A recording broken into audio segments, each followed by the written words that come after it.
Let's delve into the farthest reaches of our planet's history, where events so incredible they seem like fiction lurk.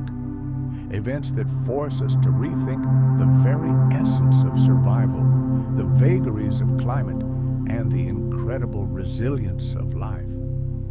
Among these mysterious eras, there is one that has left a deep, frozen scar on Earth's geological memory. There was an era when Earth itself became an icy tomb. Imagine a world where, from the bottomless ocean trenches to the highest mountain peaks, from the scorching equator to the icy poles, everything was buried under a crushing blanket of white silence. Never before, nor ever since, in the history of the planet had anything like it happened. Our entire world seemed to become a giant snowball, drifting silently through the cosmic void. Scientists have dubbed this ancient and terrifying period Snowball Earth. And this isn't just a pretty metaphor, it's a frighteningly accurate description of what was happening on the surface of our planet. Just think, ice several kilometers thick froze the oceans and covered entire continents under an impenetrable glacial shell. And the sun's rays, the primary source of energy for all life, simply couldn't reach the surface. Our world could barely discern light through this veil of frozen water, enveloping it like an icy shroud. And this wasn't just a prolonged winter or another ice age. This global glaciation lasted for millions, tens of millions of years.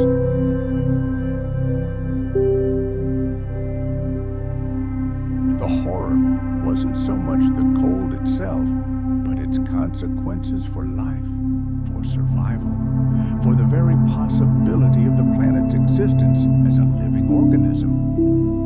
How could anything survive in a world where the sun itself reflected powerlessly off the mirror-like surface of ice? Where the seas, the cradle of almost all life at that time, turned to solid stone. To understand how close our world came to its demise, we must journey into the unimaginably distant past, not thousands or even millions of years ago, but a full 600 million years deep into time. This was long before dinosaurs ruled the earth, long before the first forests appeared, and long before even a single living creature dared to crawl onto dry land. We must return to an era when life was incredibly simple, microscopic, and almost entirely hidden in the depths of the world's oceans. At that time, our planet was already incredibly old, but life itself was only taking its first tentative steps. It huddled in the oceans as tiny organisms, no larger than an air bubble, fragile, primitive, yet remarkably resilient. These first creatures had already survived billions of years of hardship, from a toxic atmosphere to meteorite bombardment, but nothing could prepare them for the impending catastrophe. Something had upset the fragile balance on Earth, something invisible yet wielding colossal destructive power. It all began slowly, almost imperceptibly.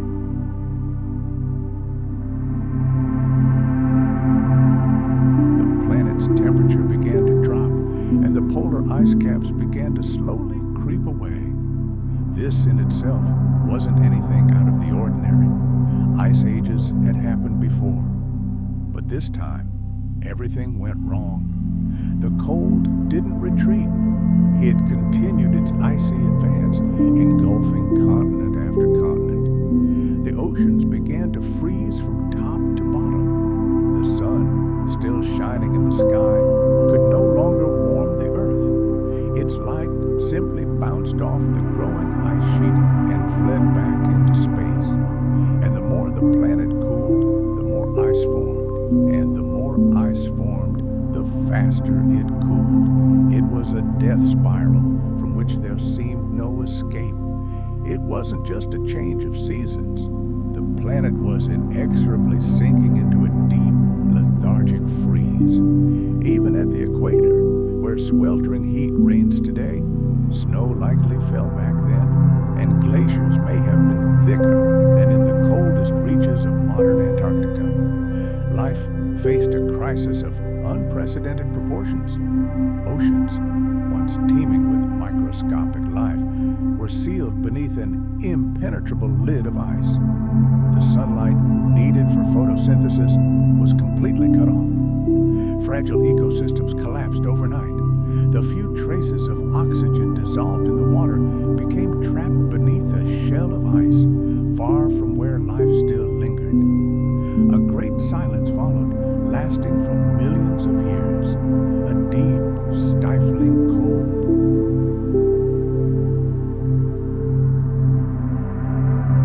If we could look at Earth from space at that time, we would see a lifeless ball of white marble silently revolving around the distant sun. Frozen, forgotten, dead. But even in this icy hell, something survived. Deep beneath kilometers of ice, near fissures in the seafloor, life found its last refuge. Where the Earth's crust cracked and poured molten magma into the icy darkness, hydrothermal vents bubbled from the planet's depths, spewing streams of heat and minerals. It was here, in this eternal darkness, that the last glimmer of hope lurked. Life arose that didn't require sunlight, but fed on the pure chemical energy emanating from the Earth's depths. The oldest organisms, archaea and bacteria, evolved to survive in conditions that would have killed everything else.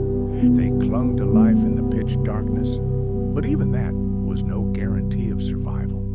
The ice could become too thick, the gases in the atmosphere too thin, and the oceans too stagnant. It was a desperate race against time, with the future of all life on Earth balanced on a knife edge. And yet, against all odds, salvation came. It was invisible and silent, but slowly gathering strength. Pressure built beneath the icy crust, and volcanoes across the planet began to awaken. With each new eruption, millions of tons of carbon dioxide were released into the atmosphere. It was as if the planet, suffocated beneath ice, was finally able to breathe.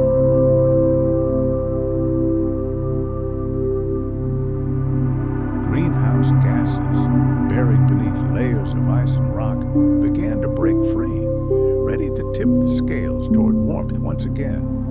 But that's another story entirely. And now, in the first chapter of the most terrible winter in Earth's history, we stand on the brink of an icy apocalypse and ask a question that echoes through the ages. How close was life to disappearing forever? The Snowball Earth hypothesis began as a bold, almost crazy idea, initially dismissed by many scientists. The idea that our entire planet could freeze from pole to pole seemed like the stuff of science fiction, not serious scientific research. But as time went on, the evidence mounted, and gradually this incredible idea gained weight and plausibility. It grew out of painstaking study of rocks, ancient sediments, and fossils. And today, it represents one of the most impressive and captivating explanations of how dramatically and catastrophically Earth's climate can change. So what is this theory? It basically suggests that several 100 million years ago, our world experienced at least one and possibly several periods of near total glaciation. During this time, ice sheets spread from the poles all the way to the equator. Endless oceans were frozen and continents disappeared beneath glaciers. Average temperatures on the planet likely dropped to unimaginably negative levels and remained there for millions of years. This theory isn't a figment of a wild imagination.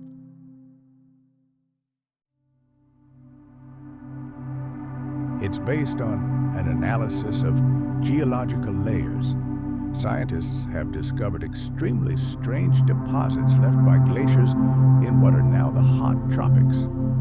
Ancient rocks in Africa, Australia, and South America contain irrefutable evidence, traces of massive ice flows that once scraped and furrowed the Earth right at the equator. Such geological formations simply couldn't have appeared there if the climate across the planet hadn't been immeasurably colder than it is today. Then geologists stumbled upon so-called carbonate caps. These are unique layers of limestone that lie directly on top of glacial deposits.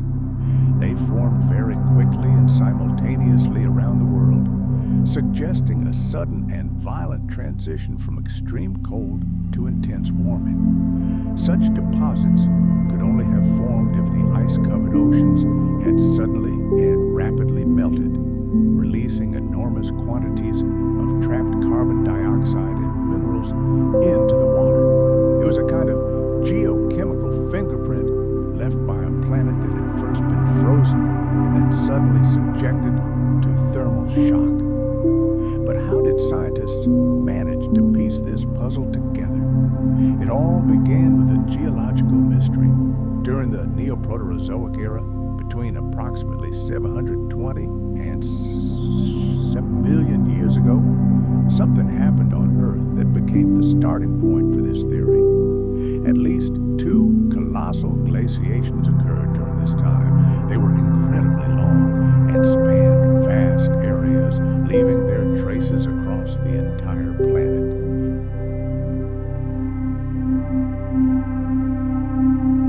Researchers studying the rock layers from that period noticed patterns that didn't fit the picture of typical ice ages.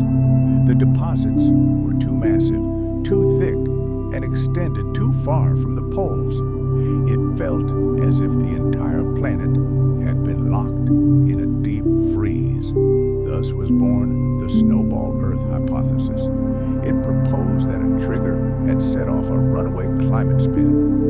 Ice began to advance, reflecting ever more sunlight, which further cooled the planet, causing the ice to advance even faster. Without sufficient atmospheric greenhouse gases to trap heat, the planet became trapped in ice. The oceans, cut off from the sky by an icy shell, stopped circulating and exchanging gases with the atmosphere. Life became trapped beneath the ice, and the world became a lifeless snowball. However, this same theory also contains a salvation plan. Volcanic activity, which continued even beneath the ice, continued releasing carbon dioxide into the atmosphere.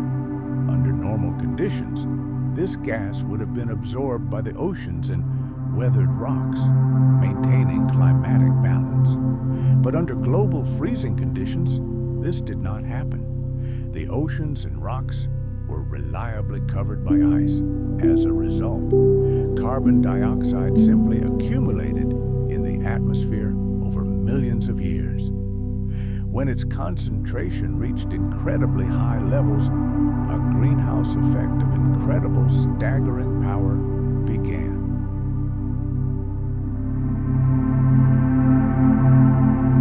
The ice began to melt rapidly, and the Earth just as quickly transformed from a freezer into a blazing furnace, and life, which had barely flickered in the depths, received a second chance. Here, in the planet's geological record, we find evidence of incredible climatic upheavals. Carbonate rocks are a unique marker, subtle yet spreading across the globe. These strata, composed primarily of limestone and dolomite, lie directly on glacial deposits known as tillites. The contrast between these two formations is simply astounding and speaks volumes about the colossal changes our Earth has undergone. Imagine standing at a geological cross-section at the very boundary between two worlds. Below, we see a chaotic jumble of rocks and boulders, tillite, scars left on the planet by giant glaciers, and directly above this chaos, with a sharp, almost unnatural boundary, lies a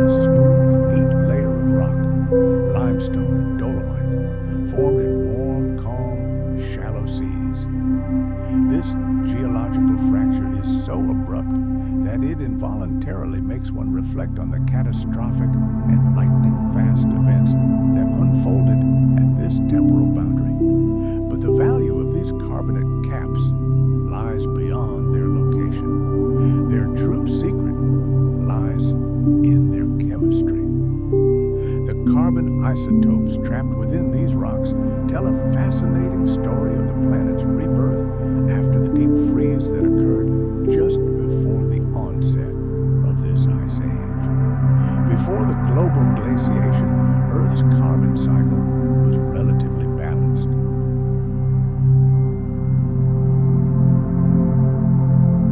Photosynthesis and the burial of organic matter maintained a balance of carbon isotopes, which is clearly evident in ocean sediments.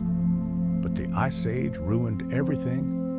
When the planet was covered in ice, photosynthesis virtually stopped, and huge amounts of carbon were removed from global circulation. Then, as the ice began to retreat, all that trapped carbon dioxide rushed back into the atmosphere and oceans, causing a veritable chemical shockwave. As the glaciers melted, the atmosphere rapidly became saturated with carbon dioxide. It dissolved in the warming ocean waters, forming weak carbonic acid. This acid, in turn, reacted violently with the rocks newly freed from their glacial captivity, especially silicate minerals. This process released calcium and magnesium ions into the water. These elements, combining with carbonate ions, precipitated at incredible speed, forming the very same limestone and dolomite layers. The carbonate layers we see today formed almost instantly in geological time. In some places, they are over 10 meters thick, but they likely formed in just tens of thousands of years, a fleeting moment in Earth's history. The crystals of these rocks often bear witness to the extreme conditions of their formation, bizarre needle-like and fan-shaped shapes. This is direct evidence of the extremely high concentration of substances in the water and the frantic rate of crystal growth.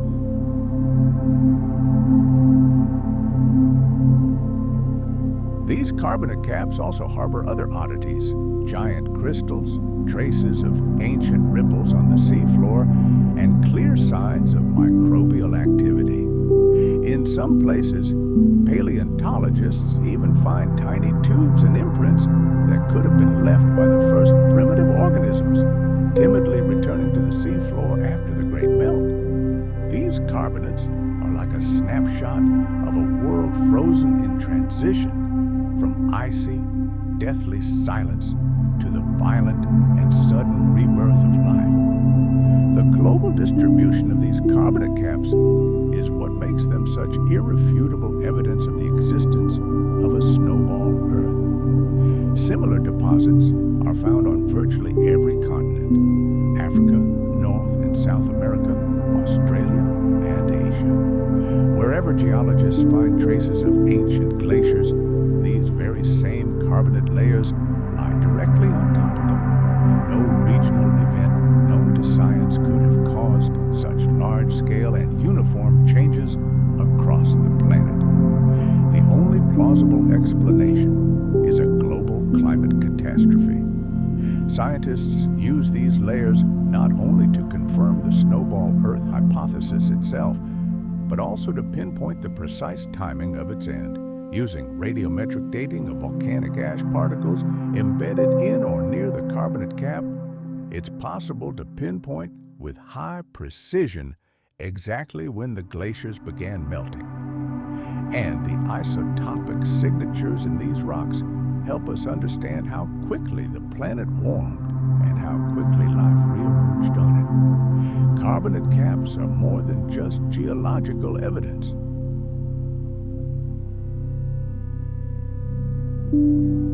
They are the key to understanding one of the most dramatic periods in our planet's past. These rocks are more than just rocks. They are chemical archives, preserving the memory of the most extreme climate swings in Earth's history. These records show that changes did not occur smoothly, but were incredibly rapid, intense, and led to profound transformations. They tell us that after the most severe ice age in history, nature's response was not a gradual warming, but a rapid and violent fever. These stones also serve as a kind of warning from the distant past, as they vividly demonstrate the consequences of unchecked atmospheric carbon dioxide accumulation. The warming they documented wasn't just uncomfortable, it was chaotic. The climate swung from one extreme to another, triggering cataclysms that transformed the oceans, destroyed ancient ecosystems, and completely rewrote the rules of survival. But above all, these carbonate rocks are a monument to the incredible resilience of our planet. They mark the very moment when life, seemingly destroyed, began to thrive again, when the oceans calmed and their chemistry returned to equilibrium. These rocks testify to Earth's astonishing ability to recover and rebuild, laying the foundation for entirely new evolutionary possibilities. After a long period of icy silence, something astonishing happened on the planet.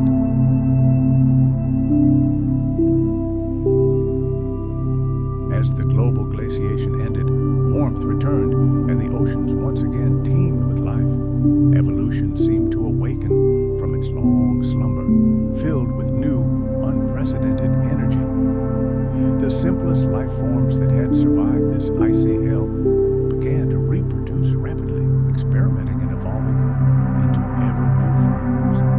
This period is known in science as the Ediacaran explosion, a time when multicellular organisms began to emerge in far more complex, organized, and dynamic forms than ever before.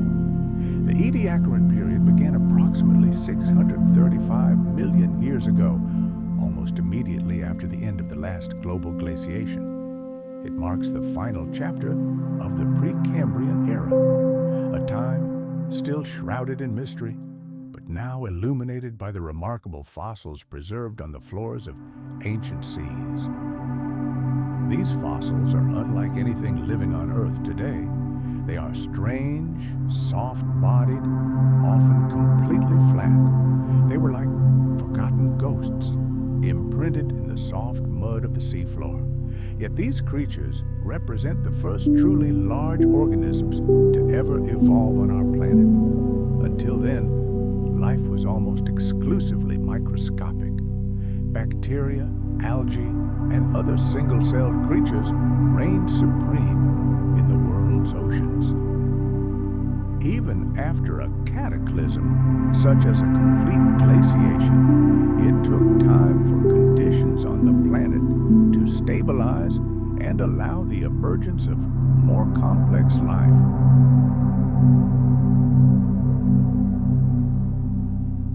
Oxygen levels had to rise, nutrients had to begin circulating again, and ecosystems had to rebuild themselves virtually from scratch. And when these conditions were finally created, something clicked.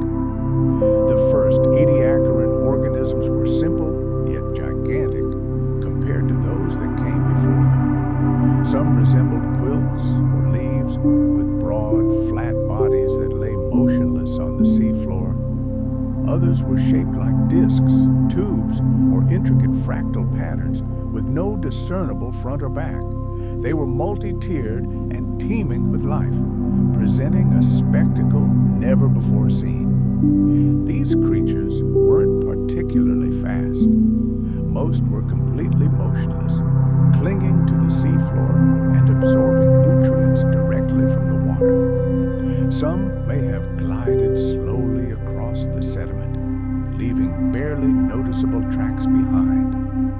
They formed the first known communities of large organisms, clustering in shallow water and stretching toward the sunlight that filtered through the water column. This blossoming of multicellular life was no mere coincidence. It was a direct consequence of the end of the snowball planet era. The melting of giant glaciers released colossal quantities of nutrients into the oceans. Phosphorus, iron, and other key elements triggered a veritable explosion of primary production. Algae, the main source of oxygen at the time, flourished, creating an ideal environment for the development of more complex life forms.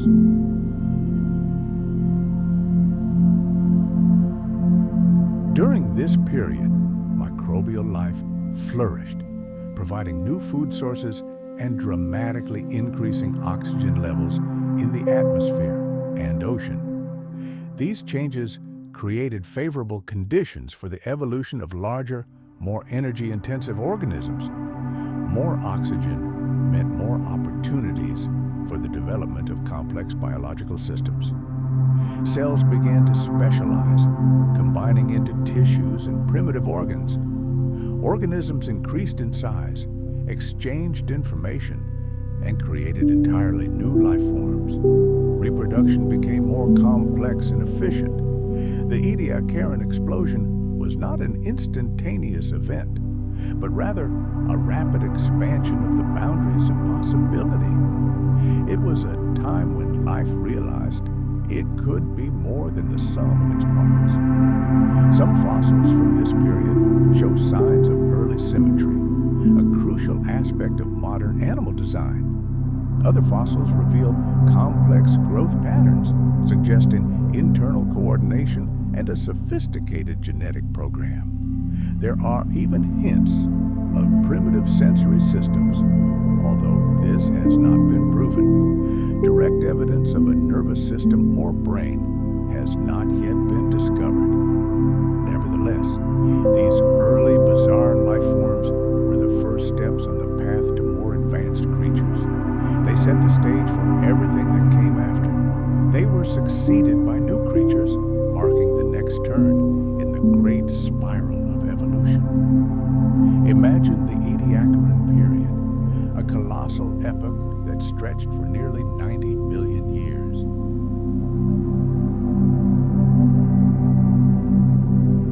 During this time, a quiet but monumental revolution was taking place at the bottom of the world's oceans.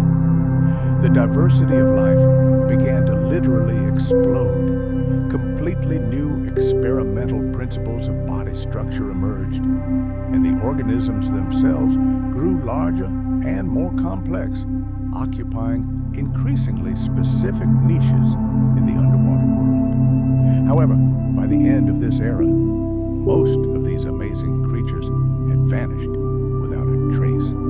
They sank into oblivion, giving way to a new, far more dynamic and aggressive fauna that burst onto the world during the famous Cambrian explosion. This was the time when the first true predators appeared on the planet. Animals adopted durable shells, and the evolutionary arms race forever changed the face of the biosphere. Paleontologists still fiercely debate whether these strange Ediacaran creatures were our distant ancestors or whether they represented a separate, dead-end branch of evolution that eventually died out completely. But one thing is certain, they were a true breakthrough. These were the first physical proof that life had transcended the boundaries of single-celled existence. These organisms demonstrated that complexity could not only emerge, but also survive, thrive, and reshape the world around us. The Ediacaran explosion of life marked a turning point in the entire history of the planet.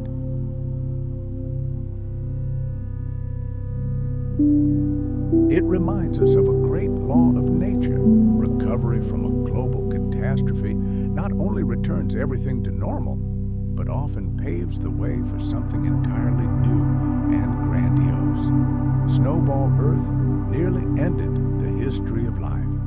It was a planetary catastrophe that nearly turned our world into a lifeless, icy wasteland. But this icy apocalypse was followed by an incredible flowering of biology, a quiet but powerful revolution in the ocean depths. These soft-bodied pioneers laid the very foundation upon which the richest ecosystems would grow in the future.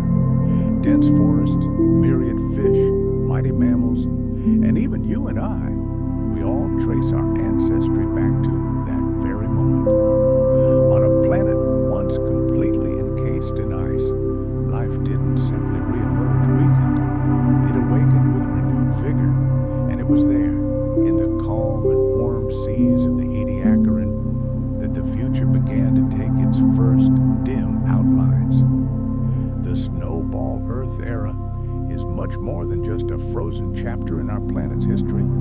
It was a turning point, a true trial by fire and ice when Earth was on the brink of destruction, but emerged from oblivion stronger, more diverse, and more complex than ever before. Its legacy isn't simply carved into ancient rocks or hidden in fossils. It lives and breathes within us. This remarkable story of resilience is hidden within the very fabric of life on Earth.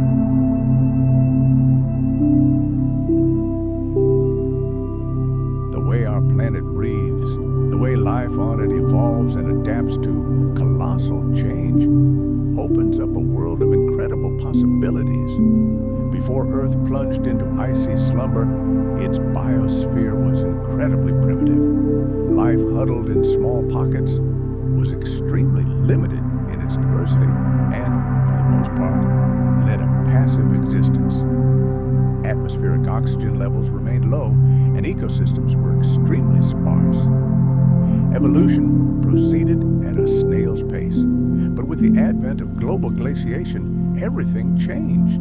Snowball Earth became a kind of giant crucible that scorched and froze everything unnecessary, testing the resilience of life. Whatever managed to survive this monstrous ordeal became not just a surviving life form, but the basis for further development in new, completely incredible directions.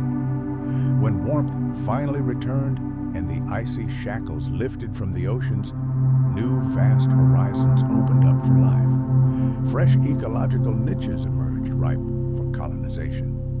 Atmospheric oxygen levels rose, energy flowed more freely through food chains, and the flywheel of evolution spun at unprecedented speed. The first multicellular organisms appeared, laying the foundation for future animals, specialized tissues, and ultimately, complex nervous systems. Thus, the Great Ice Age not only did not destroy life, but actually created entirely new prospects for it.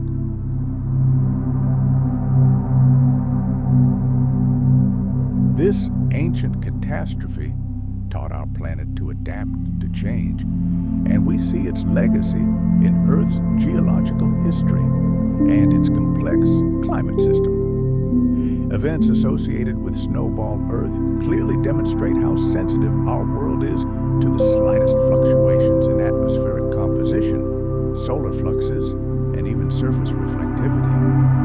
Research into this deep freeze has shown scientists that even seemingly minor changes in carbon dioxide levels can lead to absolutely extreme consequences for the entire planet. This knowledge underpins our modern understanding of climate change. It serves as a stark warning that Earth's delicate balance can be upset much more easily than we typically think. The geological record frozen in rocks from the Snowball Earth era has taught scientists to recognize traces of global catastrophes. Glacial deposits found near the equator and distinctive layers of carbonate rocks all reveal frightening changes in the past. These carbonates, deposited by sudden and powerful flows of meltwater, carry isotopic markers that allow us, like detectives, to reconstruct how the planet emerged from its lethargic slumber. These geological clues have become key tools for understanding not only the past but also the future,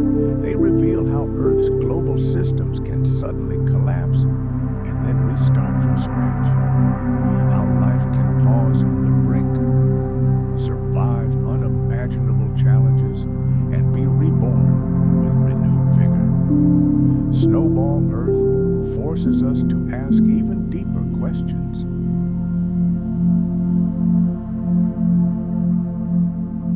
How did life survive at all?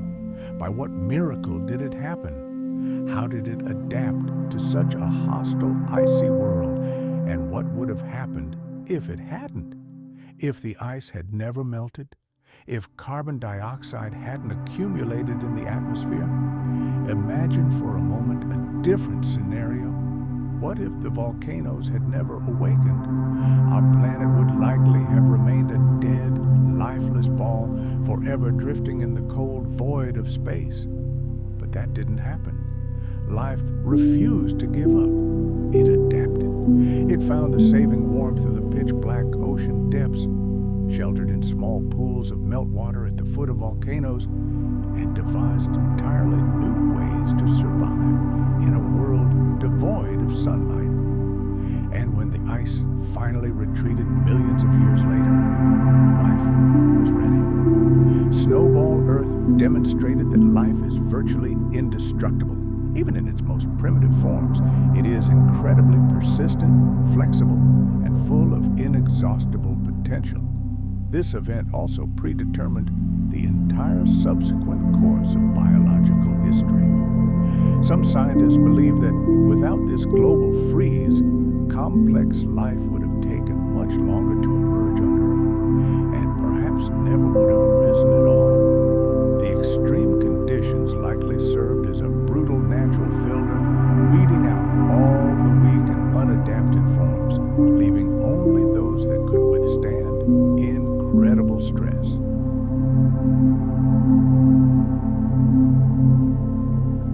The genetic innovations necessary for survival in this icy hell may have later led to the emergence of mobile animals, predation, and ultimately, intelligence. Thus, the story of Snowball Earth is not simply a tale of cold and darkness. It is a story of the creation of new life, a test that determined the future, a moment of great transformation hidden beneath kilometers of ice and centuries of silence. We walk on a planet that was once an icy globe. Earth was on the brink of total extinction, but from this near-death experience, something truly incredible was born. The Snowball Earth theory reminds us that destruction can be a source of creation, that total collapse can serve as the foundation for monumental renewal, and that the most extreme events in history often leave the deepest and most lasting traces. The Snowball Earth hypothesis itself is an incredibly bold and ambitious idea. It paints a picture of an entire planet, encased in ice from pole to pole for millions of years. It brilliantly explains the mysterious geological formations, the dramatic climate shifts, and the sudden emergence of complex life after a long period of quiescence. However, as in any great scientific drama, not everyone is ready to accept every act of this play unconditionally. Despite mounting evidence, some scientists doubt the completeness of this theory.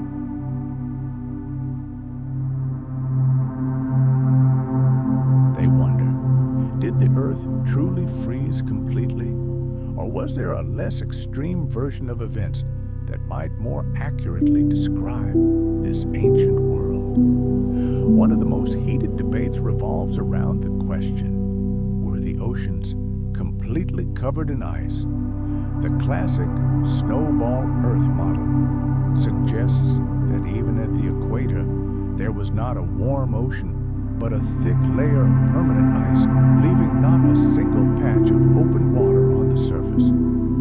Such a scenario would have meant a near total halt in photosynthesis in the world's oceans. Life could have flickered only in deep-sea oases, geothermal vents, and isolated crevices in the ice sheet. However, some researchers believe that such a level of freezing would have been too severe. They point out that life not only survived this era, but subsequently flourished, producing an incredible diversity diversity of forms. It's not entirely clear how completely frozen oceans could have preserved enough biomass to fuel a subsequent evolutionary explosion. Instead, they propose a modified version of the theory known as slush-ball Earth.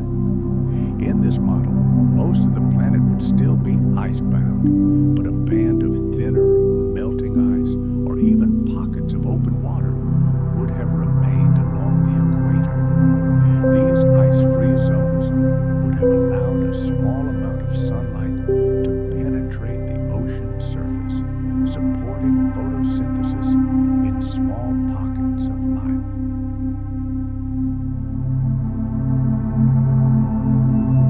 This theory explains why glacial deposits are found even at low latitudes, but it also creates more favorable conditions for survival. But the duration of these ice ages continues to be debated. Some estimates place one of the glaciations, the Sturgeon, lasting over 50 million years. However, other scientists propose alternative scenarios, suggesting that this icy marathon may have included brief respites, periods of partial ice retreat that simply left no clear traces in the geological record. These interruptions could have dramatically altered the conditions for life, providing brief windows of light and warmth. Debate also rages over the root cause of this global freeze. Most scientists agree that a sharp drop in atmospheric carbon dioxide and the resulting increase in Earth's reflectivity played a key role. However, some researchers believe that large-scale biological processes triggered the cooling. Perhaps the rapid development of photosynthetic organisms before the glaciation led to them literally sucking too much carbon dioxide from the atmosphere.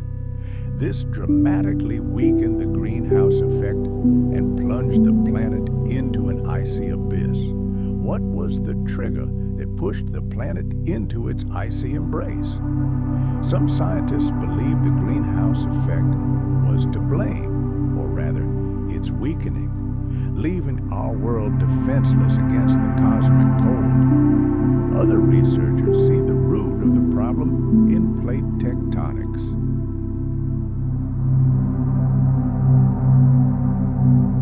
Imagine gigantic continental drift shifted huge tracts of land toward the equatorial regions. Perhaps this is what triggered the increased weathering of rocks and, as a result, the active absorption of carbon from the atmosphere.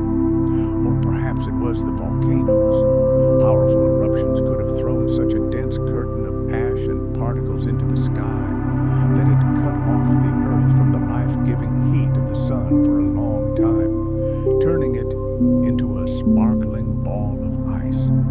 Alas, there is still no definitive answer to this question. We're likely dealing not with a single cause, but with a tangled web of possible factors acting together over an unimaginably long period of time. Even the seemingly most compelling evidence cited in support of the Snowball Earth theory can be interpreted in different ways. Take, for example, the so-called carbonate caps. Geological layers often cited as evidence of a sharp and sudden warming, but their formation could easily be explained by other, less dramatic geochemical processes. Glacial deposits found near the equator appear far more convincing. It would seem like irrefutable proof. However, here too the devil is in the details. Determining the exact age of these deposits and the causes of their formation is an incredibly difficult task. We still cannot say with absolute certainty where the ancient continents were located at any given point in time. But all these contradictions do not mean the theory itself is incorrect.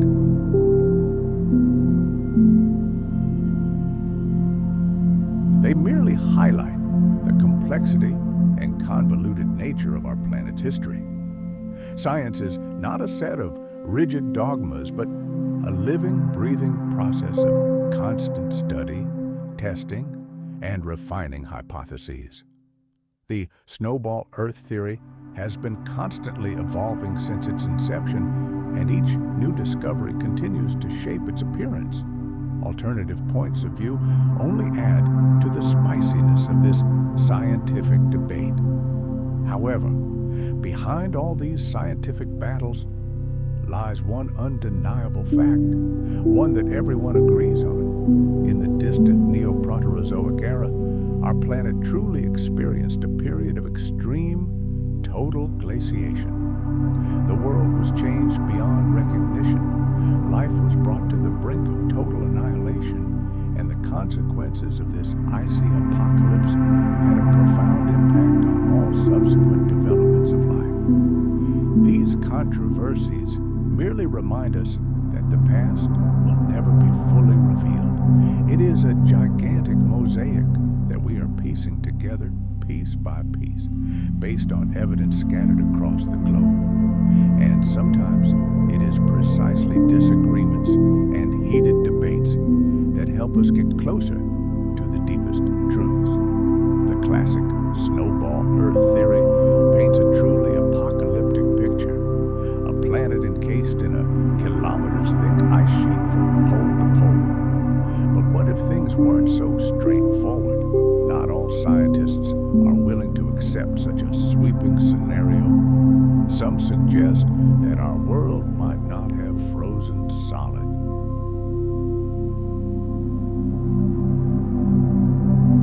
Instead, they propose a less extreme version of events known as the slush Earth hypothesis.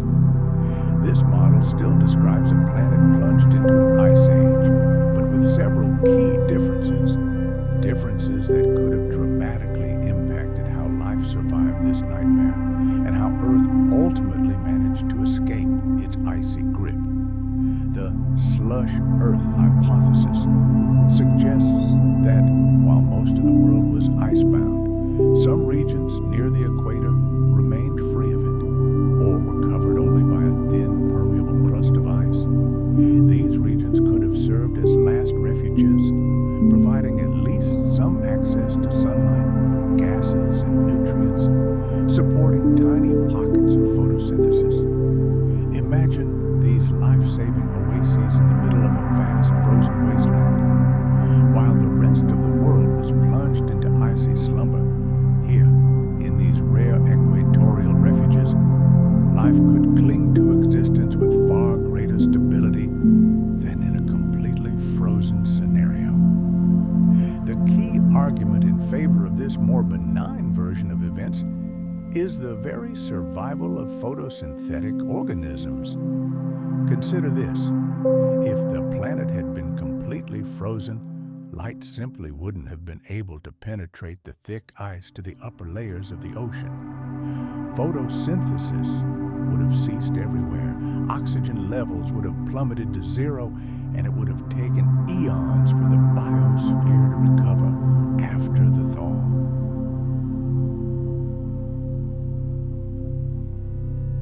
However, if we assume that at least small areas of the ocean remained open or were covered by thin, translucent ice, the picture changes dramatically. Sunlight could have penetrated the water. Microscopic organisms could have continued their titanic work of oxygen production, and entire ecosystems could have survived in these isolated pockets of life. Evidence for this hypothesis can be found in the modern world. Take a look at Antarctica or other polar regions. There are places where glaciers retreat, revealing pockets of liquid water.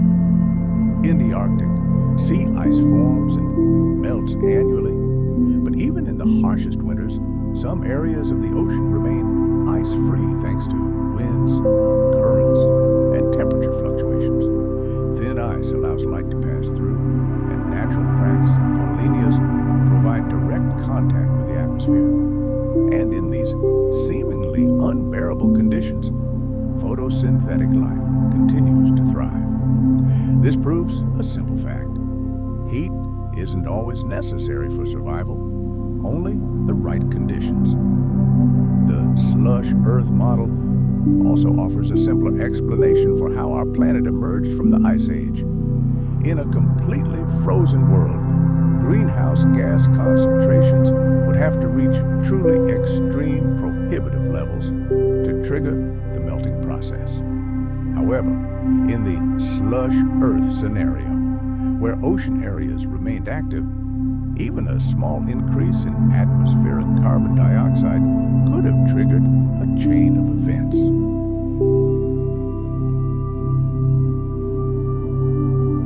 Temperatures would have begun to rise gradually, allowing the planet to transition from total cold to warmth much more quickly and sustainably.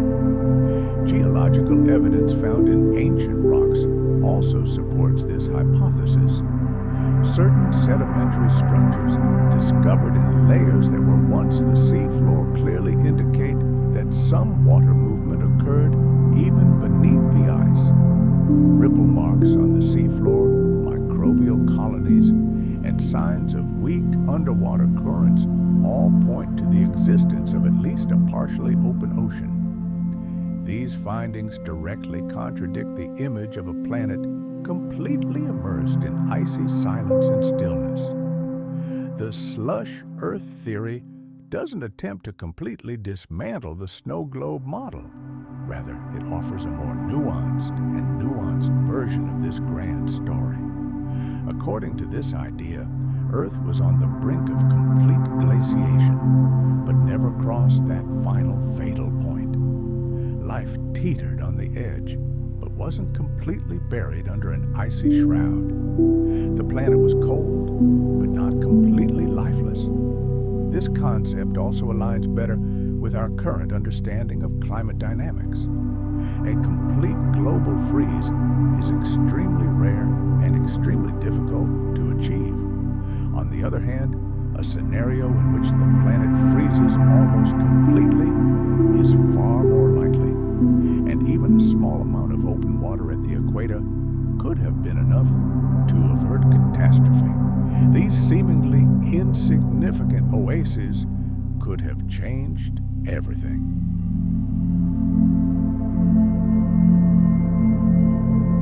The slush ball model reminds us that absolute values are rarely encountered in studies of Earth's ancient history.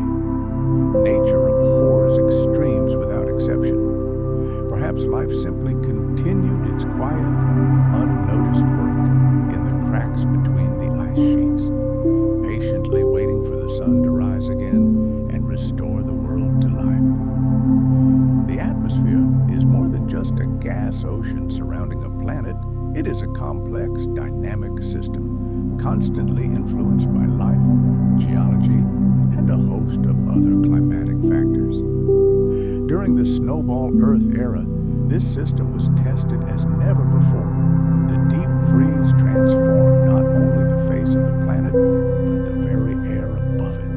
And when the ice finally retreated, the atmosphere was never the same. Before Earth became a frozen globe, its atmosphere was strikingly different from the one we breathe today. Oxygen levels were significantly lower, carbon dioxide concentrations were high, and other gases like methane were much more prominent. Life consisted primarily of microorganisms, and a delicate balance between the release and absorption of gases was maintained slowly but steadily. However, when the planet began to freeze, everything changed.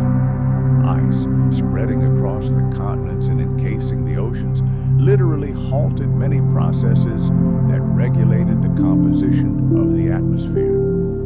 Chemical weathering, the process by which carbon dioxide is removed from the air through interaction with rocks, virtually ceased.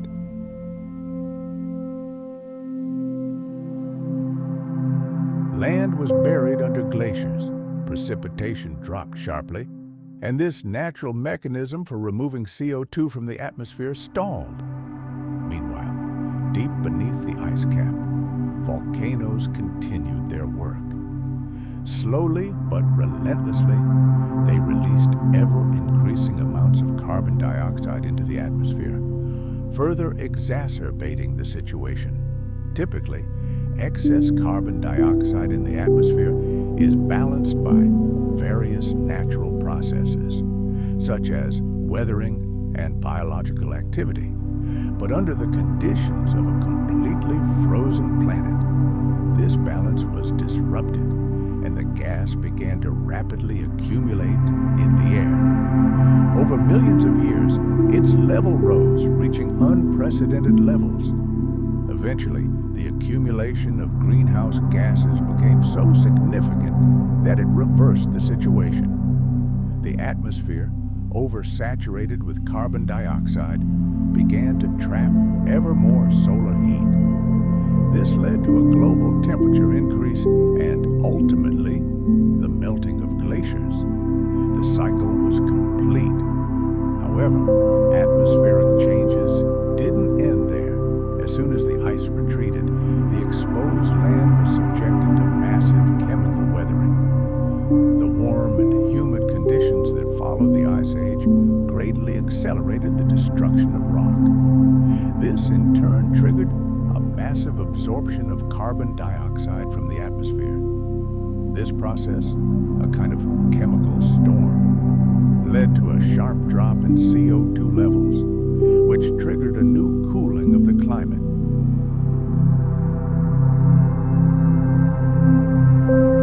Thus, the planet, having gone through extreme cycles of heat and cold, gradually stabilized its climate over the long term. Oxygen levels in the atmosphere also underwent dramatic changes. During the Ice Age, photosynthesis, the main source of oxygen, slowed dramatically. Sunlight was blocked by ice, and photosynthetic organisms were buried alive or trapped in isolated refuges. As a result, oxygen production virtually ceased. Imagine the icy grip that held the world in shackles beginning to weaken. This global glacier covering the planet literally suffocated life, sucking oxygen from the atmosphere and the ocean depths. For countless primitive organisms, it was the end, a mass extinction that almost completely stopped Earth's biological clock. But then the ice retreats. The first rays of the ancient sun pierce the surface of the water, and a true miracle occurs. The process of photosynthesis, dormant for millions of years, explodes with incredible power. The ice-free oceans literally bubble with life. Myriads of microscopic algae and cyanobacteria begin their great work, saturating the world with oxygen. This was our planet's first truly deep breath.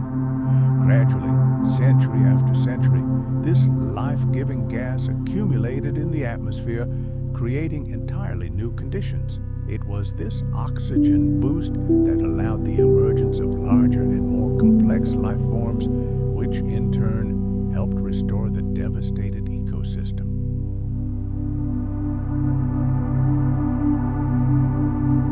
The entire history of the emergence of complex life on Earth is inextricably linked to oxygen. And perhaps this key step in evolution would not have been possible without the monumental catastrophe we call the Snowball Earth hypothesis. Evidence of this dramatic era is forever imprinted in ancient rocks. By studying carbon and sulfur isotopes, scientists, like detectives, are uncovering the history of colossal fluctuations in atmospheric composition. The presence of so-called banded ironstones, deposits formed during that era, paints a picture of dead, anoxic oceans, supersaturated with dissolved iron. But after the Great Melt, everything changed. The chemical composition of both the oceans and the atmosphere began to recover almost simultaneously. This global freeze also had a colossal impact on the planet's long-term carbon cycle. The extreme fluctuations in greenhouse gas levels during those distant times served as a stress test for Earth, helping us understand how our planet reacts to sudden climate shocks. Today's delicate balance between volcanic emissions, rock weathering, and the activity of living organisms is key to understanding and perhaps controlling our climate. After that catastrophe, our planet became much more sensitive. The atmosphere learned to self-heal, but at a high cost. It now reacts much more sharply to any disruptions. It could be said that Snowball Earth triggered a global reset of the entire climate system.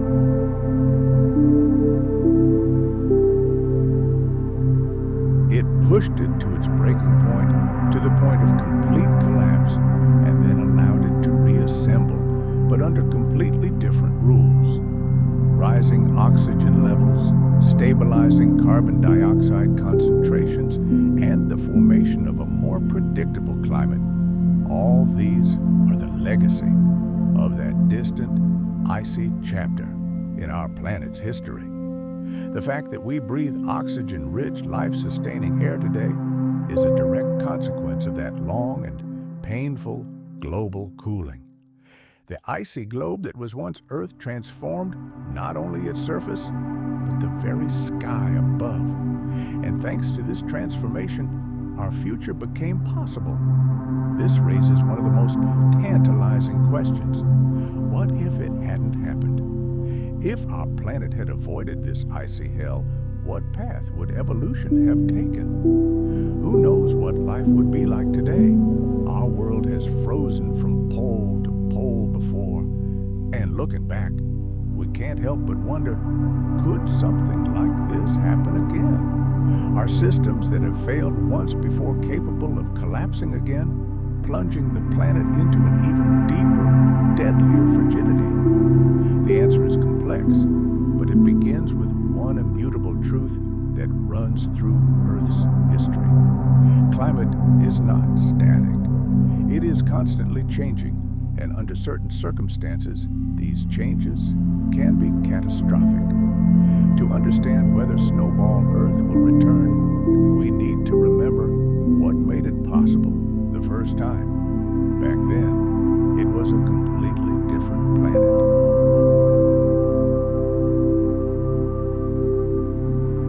Our sun shone dimmer, and the continents were arranged differently. Vast land masses clustered near the equator, increasing weathering and, consequently, drawing carbon dioxide from the air. Life was primitive, and ecosystems were incredibly fragile. The combination of these factors made the planet vulnerable to global glaciation. Today, the picture is completely different. The sun has become brighter, and plate tectonics has reshaped the planet beyond recognition. Continents are constantly shifting, and the biosphere has become orders of magnitude more complex and resilient. Forests spread across millions of hectares, ocean plankton and soil microorganisms are all part of a gigantic mechanism that regulates carbon dioxide levels. Animals and plants are woven into complex feedback loops that help stabilize the climate. However, in the modern world, a new unprecedented factor has emerged: human activity. And now, unlike in the distant past, the main threat comes not from cold, but from rapid global warming. By burning fossil fuels, we are releasing enormous volumes of carbon dioxide into the atmosphere, intensifying the greenhouse effect and raising global temperatures. This trend is taking us ever further away from conditions that could trigger a new ice age.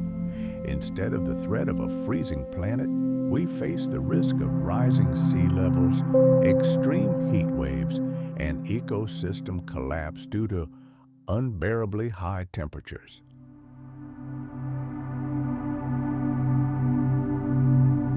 However, a global cooling scenario cannot be completely ruled out. Looking into the very distant future, millions of years ahead, we can imagine a situation in which carbon dioxide levels drop sharply, either due to natural geological processes or unforeseen events. In this case, the Earth could indeed begin to cool. And if this cooling reaches a critical point, with ice covering a significant portion of the land, the albedo effect could be triggered. White ice would reflect sunlight, further cooling the planet. This is the same feedback loop that once turned the Earth into a ball of ice. However, most scientists agree that a repeat of such a scenario under modern conditions is extremely unlikely. This would require not only a sharp and sustained drop in greenhouse gas concentrations, but also a specific arrangement of the continents, which currently does not exist. Even if a new ice age were to begin, the presence of dense forests and complex ecosystems, as well as the influence of humanity itself, would likely mitigate its effects and prevent the planet from freezing completely. Some researchers are even considering scenarios of intentional climate change, developing technologies for artificially cooling the Earth to combat global warming. While these ideas are controversial, they demonstrate one thing: humanity today possesses the power to influence climate on a planetary scale, a power previously wielded only by supervolcanic eruptions and the movement of tectonic plates.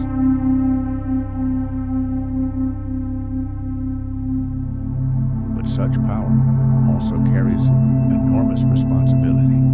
After all, it could push the climate to dangerous, unpredictable limits. The story of Snowball Earth isn't a prophecy of our future, but a stark warning from the distant past. It reveals how fragile and interconnected all of our planet systems are, and how easily they can collapse under the pressure of extreme conditions. It's a reminder that stability is only an illusion, and the survival of life, like our civilization, depends directly on our understanding of the forces shaping the world around us.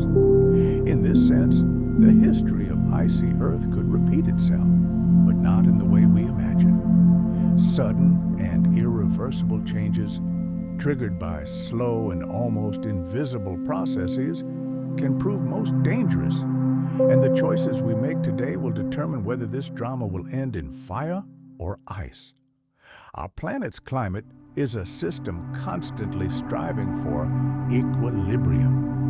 And history teaches us that when this balance is upset, the consequences are always global. Let us transport ourselves for a moment to that frozen world. The planet was plunged into a silence such as it had never known before or since. The light faded, the oceans were frozen in kilometers of ice, the air became thin and dead. The surface became a lifeless, icy desert, stretching from pole to pole. But even in this hell, life did not surrender. It did not shout for itself. It did not fight openly. It lay in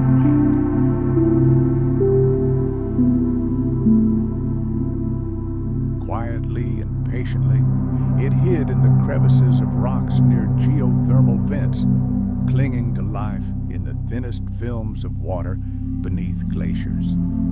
In this deafening silence, life simply bided its time. The story of Snowball Earth proves that even in the most unimaginable, most hostile conditions, life can find a way to survive. This incredible resilience tells us that survival isn't always about strength and dominance. Sometimes it's about the ability to freeze, adapt, and find a grain of warmth in an icy world to continue on when everything around you is stopped. This resilience isn't flashy, it doesn't sparkle or thunder, it simply is. It resists total annihilation, shrinking to microscopic size, retreating deep, protecting itself until the world changes enough to allow it to reclaim what it lost. And when that moment arrived, life didn't simply rebound, it exploded, transformed, becoming something immeasurably greater. After the ice cap melted, evolution seemed to awaken from a long slumber. Entirely new life forms emerged, oxygen levels soared, and the complexity of organisms grew exponentially. From that moment on, the pace of evolution changed forever. What had been a planet of microbes transformed into a world teeming with multicellular creatures possessing tissue, nervous systems, and, eventually, intelligence capable of questioning its own past. The story of the Snowball planet is a story not only of catastrophe, but also of second chances.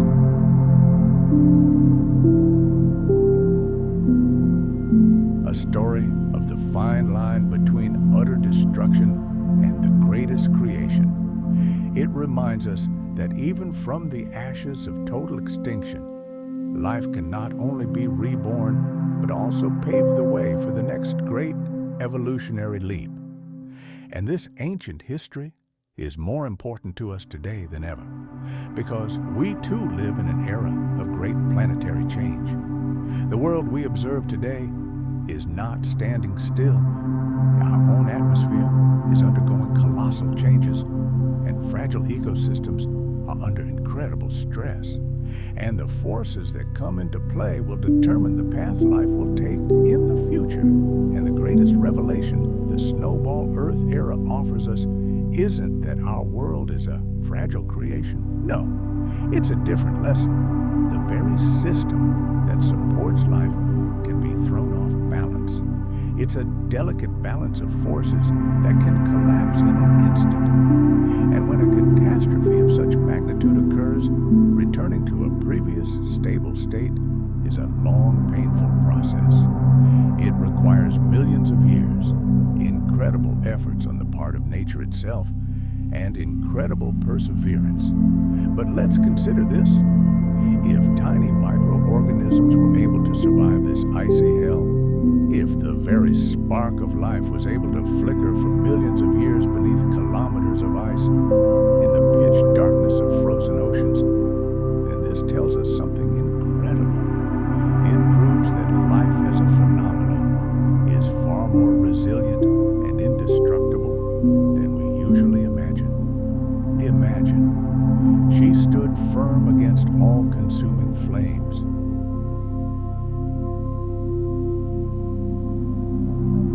She survived the impacts of giant asteroids. She didn't break under the weight of eternal ice and endured planetary-scale floods. And after each seemingly fatal wound, she invariably found the strength to rise from the ashes and start anew. Therefore, the saga of the icebound Earth is more than just a chapter in the planet's ancient history. It is a grand parable about the incredible power that can lurk in the smallest things. It is a tale of the incredible resilience of life on the brink of total annihilation. And ultimately, it is a hymn to the incredible beauty that can pierce even the darkest, longest night in the history of the world. Our world has endured its darkest and iciest period. It has endured, and it was this greatest test, this global cataclysm, that ultimately forged the planet we know today. Let us travel back in time to a time when our planet, transformed by the fury of fire and the power of water, stood on the threshold of unimaginable change. The Snowball Earth hypothesis is more than just a scientific theory. It's an attempt to explain one of the most dramatic and mysterious periods in our world's history. And at the same time, it forces us to consider the tenuous thread by which our climate balance hangs. This concept vividly demonstrates how seemingly insignificant changes, cumulative over millions of years, can lead to planetary-scale consequences.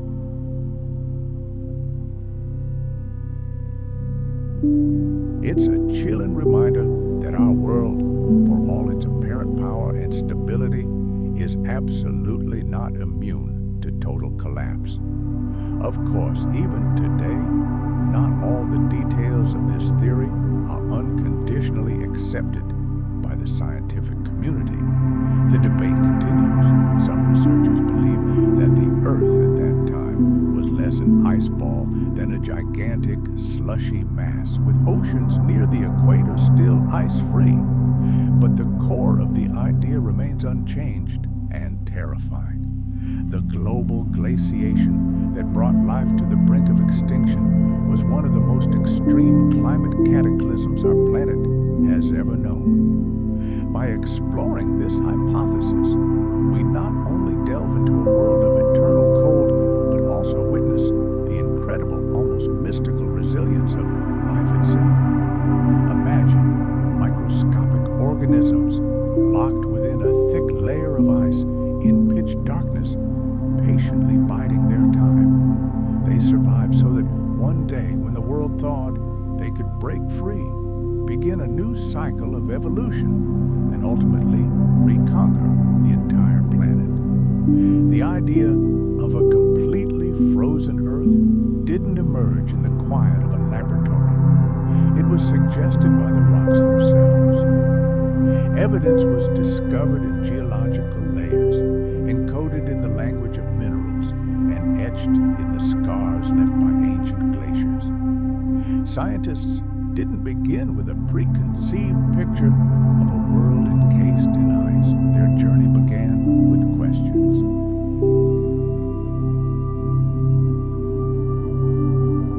Questions about strange rock strata, unusual clues, and mysterious clues buried deep within the Earth's crust. In the parched deserts of Africa, the rugged mountains of Canada, and the jungles of Australia, places we now associate with heat or the tropics, geologists have stumbled upon stunning evidence of ancient glaciation. They discovered gigantic boulders imprinted in fine-grained sedimentary rocks. These stones were scratched and deeply furrowed, as if they had been dragged under the kilometers-long weight of a gigantic glacier for millions of years. Layers of ancient tillite, essentially compressed glacial debris, extended over colossal distances. These geological formations were identical to those left by modern glaciers. But there was one incredible detail. All these discoveries were made in areas that, in the distant Neo-Proterozoic era, were located right on the equator. Having studied the orientation of ancient magnetic minerals trapped within these stones, scientists confirmed with absolute certainty. Yes, these lands, during the glacial advance, were located in the warmest latitudes on the planet. It was a true paradox. How could glaciers exist where the sun's rays should be the hottest? Was it really possible? At first, the very idea seemed absurd. Perhaps the continents had simply shifted since then, or had geologists misinterpreted the findings, or perhaps all the data was flawed.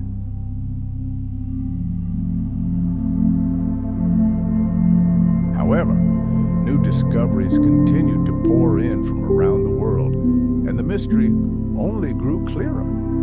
The traces of glaciers were not a local phenomenon, but a global one, and they all pointed to the same narrow corridor of time between 700 and 635 million years ago. Then geologists discovered another mystery, the so-called carbonate caps. These strange, thin layers of carbonate rock lay directly on top of glacial deposits and were unprecedented in the geological record. They appeared suddenly and apparently formed very quickly. This suggested that some colossal chemical shift had occurred in the world's oceans immediately after the ice retreated. The fact is, carbonates typically form in warm, shallow seas, sunlit and teeming with life. They've always been a sure sign of a warm climate, but here they formed immediately after a period of global freezing. And this wasn't a local anomaly. They were found on every continent, always atop glacial deposits formed near the equator.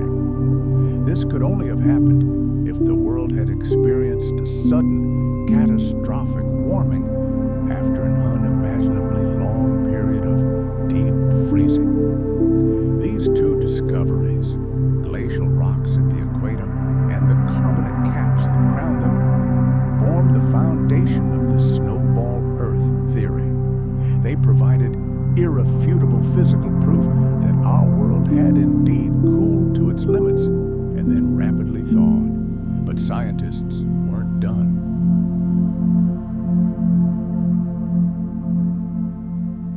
They continued their search, turning to microscopic zircon crystals whose ages can be determined with incredible precision. They analyzed the carbon and oxygen isotopes in the rocks, allowing them to reconstruct changes in the atmosphere and chemical composition of ancient oceans. They also noted the banded iron ores that suddenly reappeared during this period. Their presence indicated that the oceans were virtually devoid of oxygen, suffocated and supersaturated with dissolved iron. These were conditions the world had not seen since the dawn of life. Samples recovered from the ancient seafloor only confirmed this hypothesis. They revealed layers of extremely fine silt interspersed with massive rocks known as drop stones. They could only have gotten there in one way. They were carried and dumped into the ocean by giant icebergs. The presence of such layers is direct evidence that glaciers reached the sea itself, calved, forming icebergs, and drifted through the water before melting and dropping their rocky cargo to the seafloor. But the most astonishing thing about this whole story wasn't even that. It was the fossils, or rather, their complete absence. During these glacial periods, the fossil record virtually ceased. Life, which had previously flourished in the oceans, seemed to evaporate. It was a biological silence perfectly aligned with geological chaos, a sure sign of a planetary crisis.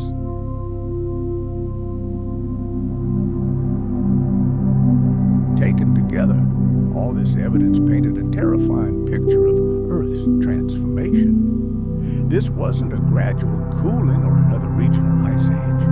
No, it was the planet's rapid transformation into an icy prison. And it wasn't a single discovery that revolutionized science, but an avalanche of findings. Each new study merely confirmed the previous one. Each layer of rock told the same horrific story. Once upon a time, Earth was almost completely covered in snow.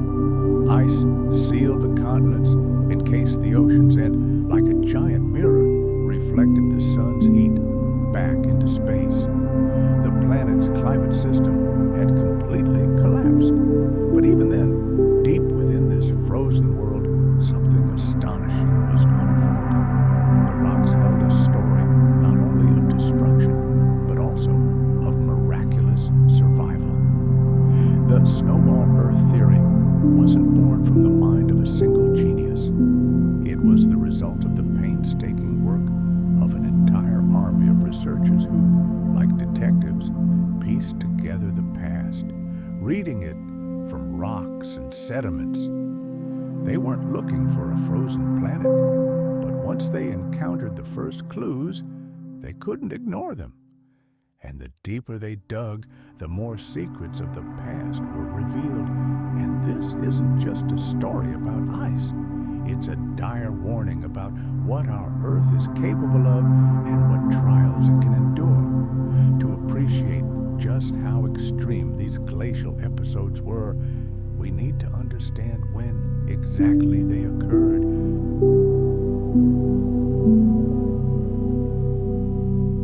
They weren't short-lived catastrophes, but protracted agony that could last hundreds of millions of years.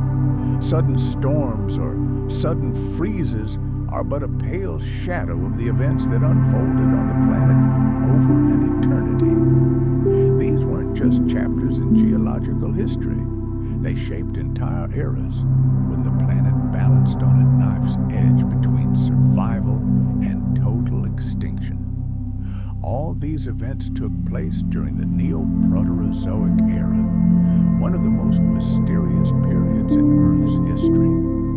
This era began approximately 1 billion years ago and ended approximately 541 million years ago. At that time, life was limited to the simplest organisms, the atmosphere was undergoing dramatic changes, continents were shifting, and the oceans were roiling with mysterious chemical reactions. And then, between 720 and 635 million years ago, something truly momentous happened. The world experienced at least two major global glaciations, known as the Sturt and Marinoan.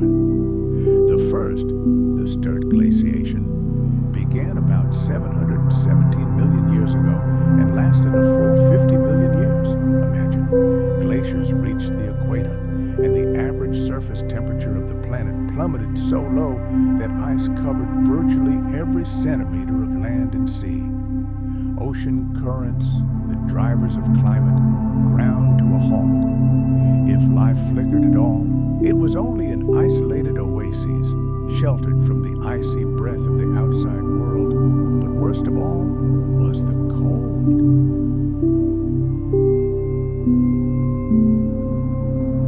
After the end of the Sturt epoch, the planet may have experienced a brief period of warming. The ice began to melt, atmospheric carbon dioxide levels dropped again, and relative stability ensued.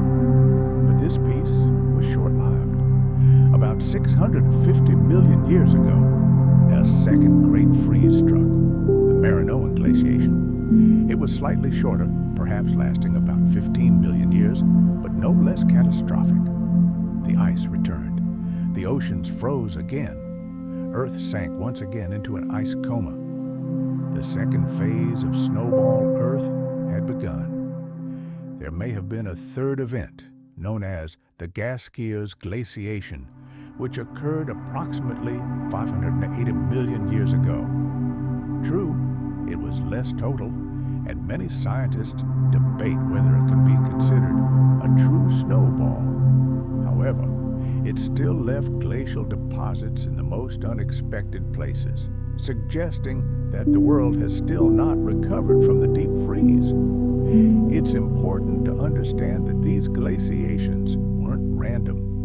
They were separated by long, warm periods, but each left an indelible scar on the planet. These events forever changed the oceans, the atmosphere, and the very course of evolution. When we try to comprehend these timescales, millions of years seem like an eternity. These time frames may seem distant and abstract, but let's try to grasp their scale. Let's go back in time. The entire history of our species, from our earliest ancestors to modern humans, spans approximately 2 million years.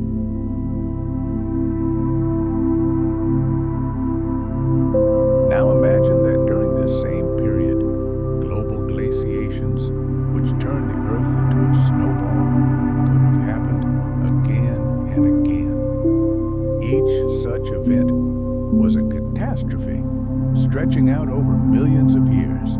It was an apocalypse in slow motion, with the world inexorably covered in ice and life, holding its breath, clinging to the slightest chance, enduring and biding its time. How were scientists able to peer so far into the past and establish the chronology of these chilling events?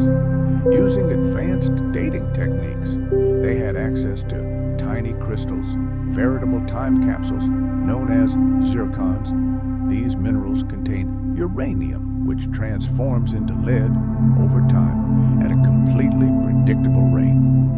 By analyzing the ratio of these two elements, researchers can determine the age of the rock in which the crystal formed with incredible precision. It's like reading an ancient clock hidden deep within a grain of sand. But this isn't the only method. Other clues lie in magnetic signals frozen in rocks. ago, when these rocks were molten lava, the minerals they contained aligned themselves like compass needles along the Earth's magnetic field. As they cooled, they forever sealed this direction. By studying these ancient magnetic lines, scientists are reconstructing the map of the world as it looked hundreds of millions of years ago. And here's the amazing thing. They discovered that glacial deposits from those eras formed at the equator in the warmest latitudes on the planet.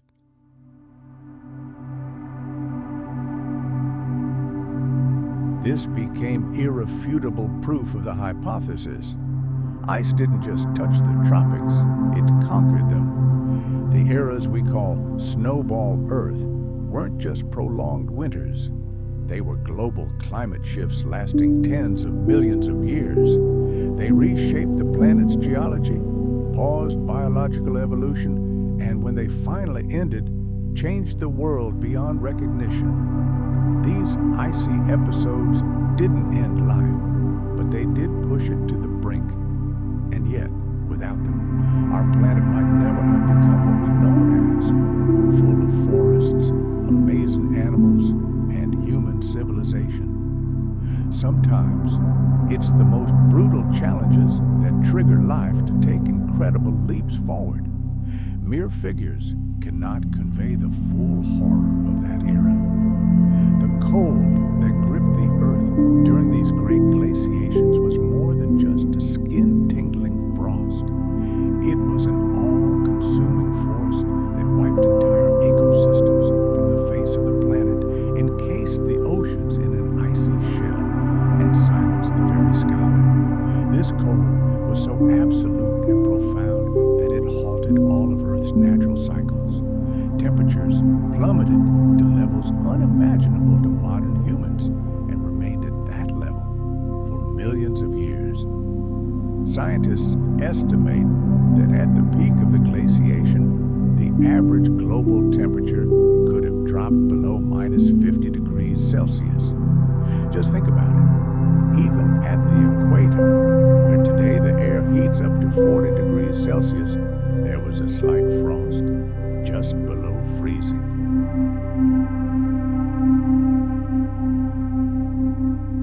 At first glance, this may not seem so terrible, but it was enough to create impenetrable ice sheets even in the warmest corners of the globe. These glaciers were eternal, majestic, and merciless. On the continents, they could be several kilometers thick. They raised mountain ranges and dragged gigantic boulders behind them, plowing the face of the planet. In the oceans, the ice stretched from horizon to horizon, forming a kilometer-thick barrier. It completely blocked sunlight, halted the exchange of gases between the water and the atmosphere, and stopped all movement. The Earth's surface became a giant mirror, reflecting the sun's rays back into space. This only intensified the cold, trapping the planet in an icy shell from which there seemed no escape. Deep beneath this icy shell, in some areas, the oceans likely remained liquid, warmed by the planet's interior, but this water was dead. Neither wind nor currents could stir it. It became a stagnant, dark, and nearly oxygen-deprived broth. For the microscopic life forms that inhabited this eternal darkness, it was not a matter of thriving, but simply surviving. All they could do was hide, endure, and wait. The atmosphere itself changed too. When ice covered almost all the land, the chemical exchange between the air and the planet's surface was disrupted. Greenhouse gas levels, primarily carbon dioxide, which is normally absorbed by rocks and plants, began to slowly rise.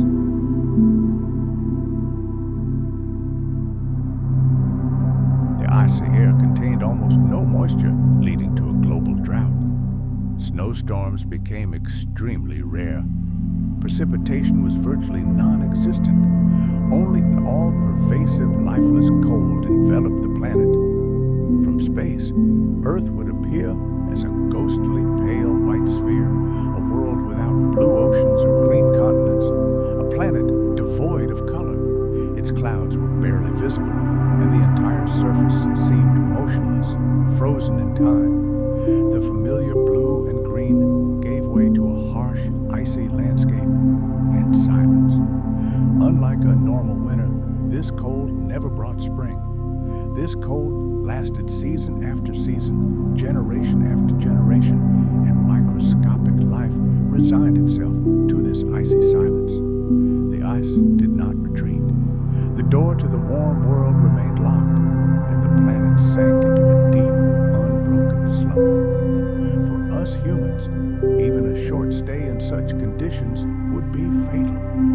Frostbite would set in within minutes. Breathing the thin, icy air would become unbearable. Every crop would perish, and the oceans would cease to provide food. But on Snowball Earth, this was no temporary ordeal. It was a new reality, the backdrop for all existence. This cold became one of the most severe tests in the history of evolution. Its terror lay not only in its power, but also in its incredible stability. In most ice ages, changes in Earth's orbit, fluctuations in solar activity, or volcanic eruptions would have triggered a warming process. But with Snowball Earth, things were different.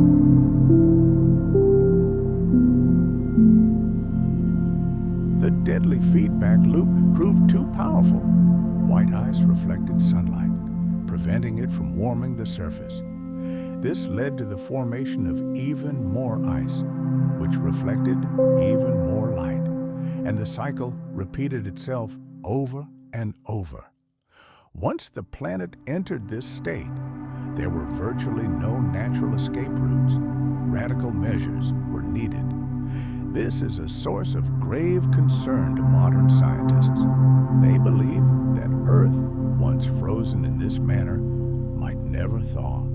If not for the slow but steady accumulation of greenhouse gases from volcanic activity, which for millions of years released carbon dioxide into the atmosphere, our world might have remained a frozen globe forever. The ice might never have melted, and life would likely never have been able to evolve beyond the simplest bacteria. Earth risked becoming yet another lifeless world in the vast expanses of the solar system.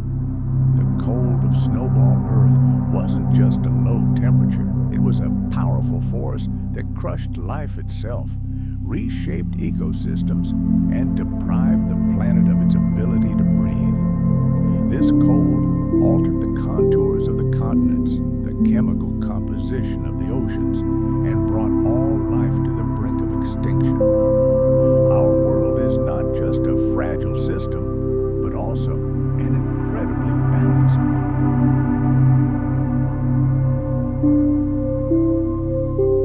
The events that led to global glaciation were not the result of a single sudden catastrophe, but of slow, gradual changes that ultimately pushed the planet from a path of stability into the abyss of chaos. To understand what triggered such a massive freeze, we need to delve into the very heart of Earth's climate system, its atmosphere, and its geology. One of the key factors was the global decline in greenhouse gas concentrations, particularly carbon dioxide, or CO2. Today, we tend to view it as a threat leading to global warming. However, in that ancient world, it was a saving blanket, preventing the planet from freezing completely. Without sufficient CO2 in the atmosphere, solar heat was freely lost back into space and the planet began to cool. Scientists believe this is precisely what happened before the Earth snowballed. Millions of years earlier, continents drifted, collided, and giant new mountain ranges emerged from the sea depths. These mountains acted as chemical sponges, triggering a process of accelerated weathering. Rainwater, mixed with carbon dioxide from the air, reacted with the rocks, literally pulling the gas out of the atmosphere. The more exposed rock became exposed, the more intense this process became. CO2 levels in the air slowly but steadily dropped, and with them, so did the planet's temperature. Some theories suggest that the location of the supercontinent, possibly an early version of Pangaea, near the equator, played a decisive role.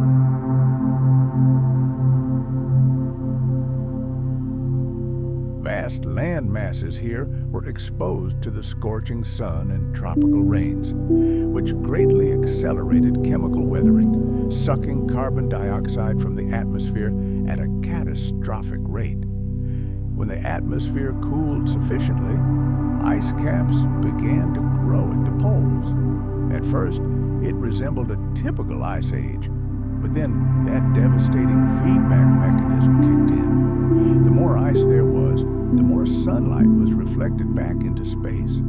The planet continued to cool, and the ice continued to advance. Each new white layer intensified this effect until the glaciers reached the oceans, then the equator, and then the rest of the world.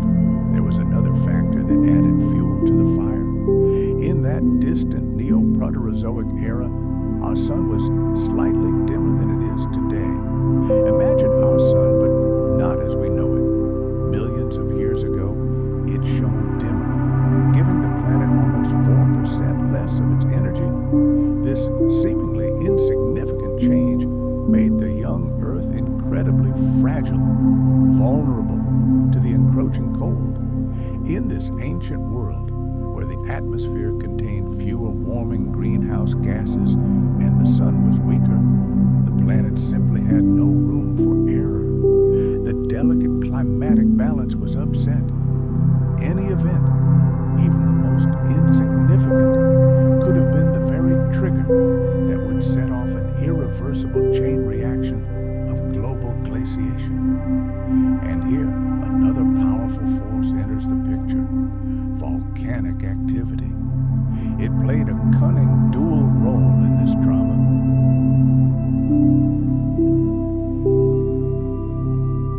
On the one hand, when erupting, volcanoes released carbon dioxide into the atmosphere, which was supposed to warm the planet. But on the other, they spewed gigantic clouds of ash and aerosols into the sky.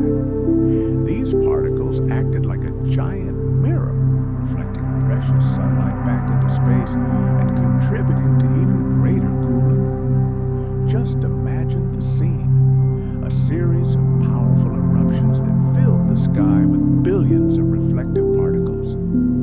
This ash curtain could block the sun's heat for years, plunging the atmosphere into twilight and cold.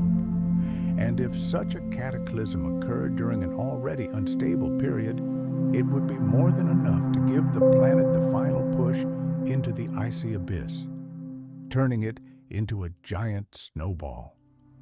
Some scientists see the cause of the catastrophe in life itself.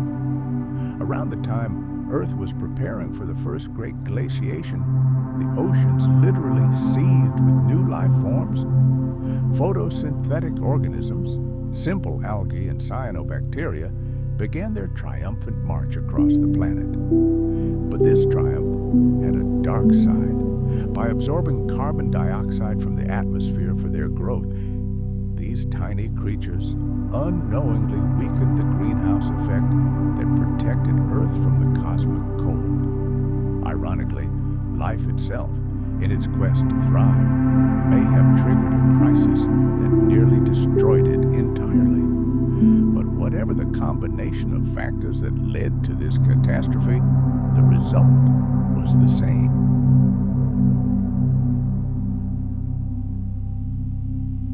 The planet's climate system broke loose, and the cooling became unstoppable.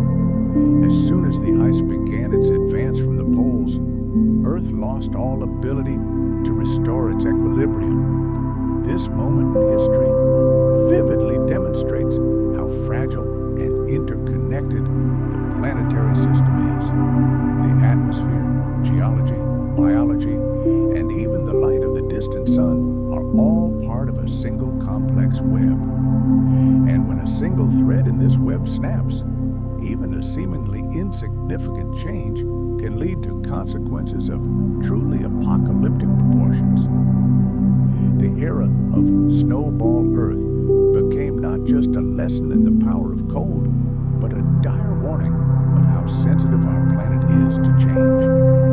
The Earth has always balanced on a knife's edge, on the fine line between scorching heat and freezing cold.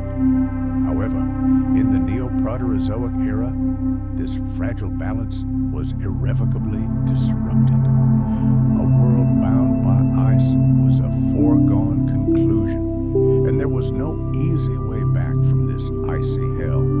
Sometimes the most destructive forces are the quietest. It's not the roar of a hurricane or the roar of an all-consuming flame. It's the silent gleam of a mirror. Our planet, like any other, reflects a portion of the sunlight that falls on it. This reflectivity is known to scientists as albedo. And during the great glaciations, albedo became the silent weapon that turned a simple cooling into a rampant freeze, nearly wiping out life from the face of Earth. Our planet's surface reflects sunlight unevenly.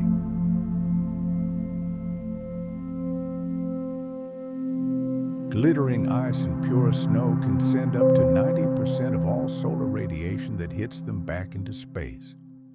Meanwhile, dark ocean waters and dense forests greedily absorb much of this energy, converting it into life-giving heat. It is the balance between reflection and absorption that keeps Earth's climate stable.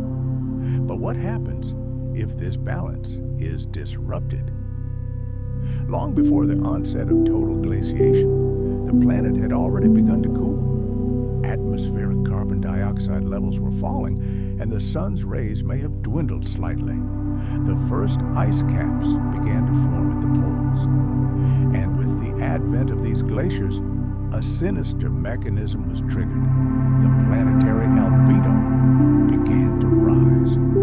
As the ice spread further and further from the poles, more and more sunlight was reflected back into space. With less and less energy remaining on Earth, it became colder. And the colder it got, the more ice formed. It was a vicious cycle, a deadly feedback loop hidden within the Earth's climate system itself.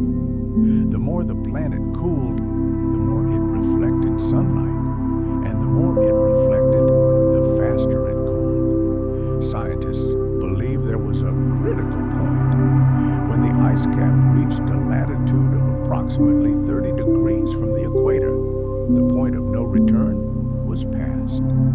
Complete, total glaciation began. The oceans froze to the very bottom, and the continents were hidden under kilometers of ice.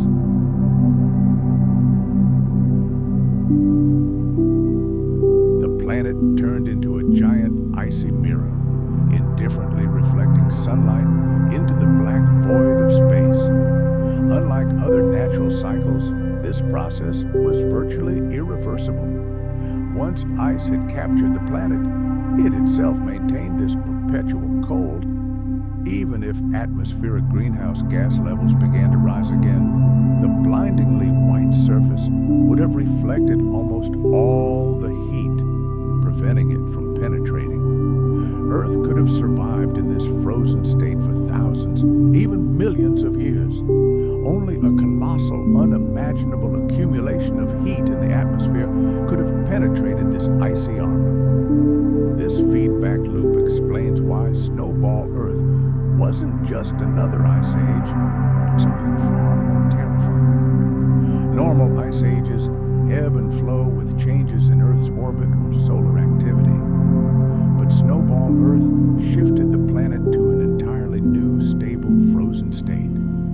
Even the tropical oceans were frozen solid, and every hour, every day, sunlight simply bounced off the surface, failing to warm the world below. The oceans, sealed beneath an impenetrable shell of ice, lost all connection with the atmosphere. The winds died down, the mighty ocean current stalled, and gas exchange ceased.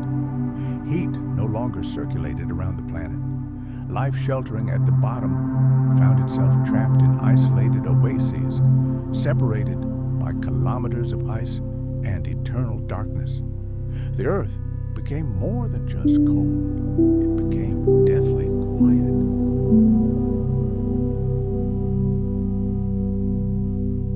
And even if volcanoes continued to erupt beneath this icy crust, their heat was insufficient to reach the surface. Albedo feedback held the planet in its death grip, and this silence lasted for a very, very long time. This runaway effect is one of the main reasons scientists continue to study that distant era with such close attention. It demonstrates that climate systems can change not gradually, but abruptly and rapidly. Cross a certain threshold, and the process doesn't slow down, but rather accelerates. And by the time the signs of disaster become apparent, it may already be too late. The albedo feedback was a trap nature itself had prepared for itself, a hidden mechanism simply waiting for the right conditions to activate. And when that happened, the Earth was covered in ice from pole to pole. It was not the most vocal, but it was the most effective force in trapping the planet in its icy embrace for millions of years. But beneath the kilometers-thick layer of ice that covered the Earth like a shroud, the planet's fiery heart still beat. While the surface was frozen silent deep within, a primordial fury raged. Volcanoes, stirred by the relentless movement of tectonic plates, refused to give up. They flared in the darkness beneath glaciers and frozen seas, and it was these fiery giants that were destined to change everything. For millions of years during the Snowball Earth periods, the planet remained an icy wasteland.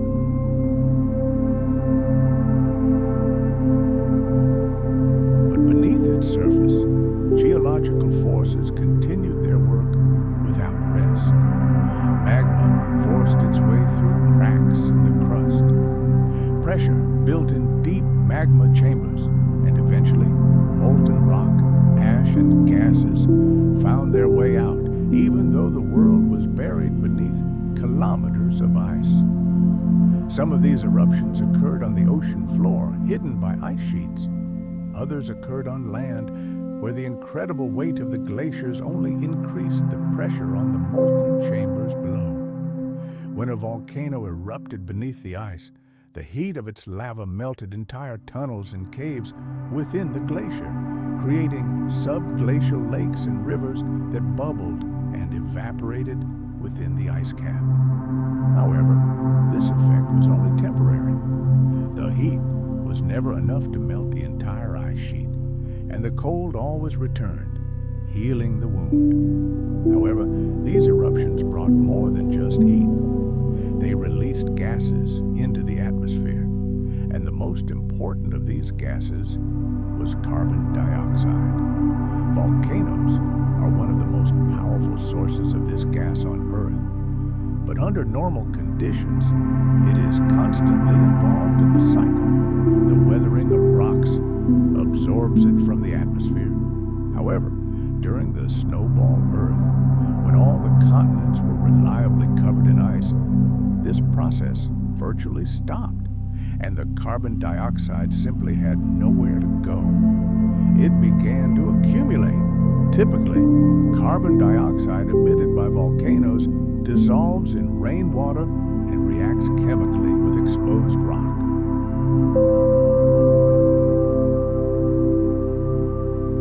But in that ancient world, there was neither rain nor exposed rock to absorb this gas, and so it accumulated year after year, century after century, millennium after millennium, creating an invisible but increasingly dense layer over the planet.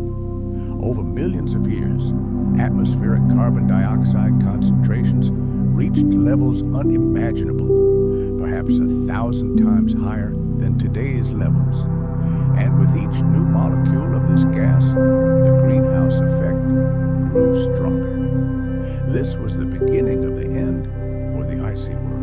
Not a sudden thaw, but a slow but inexorable buildup of atmospheric pressure.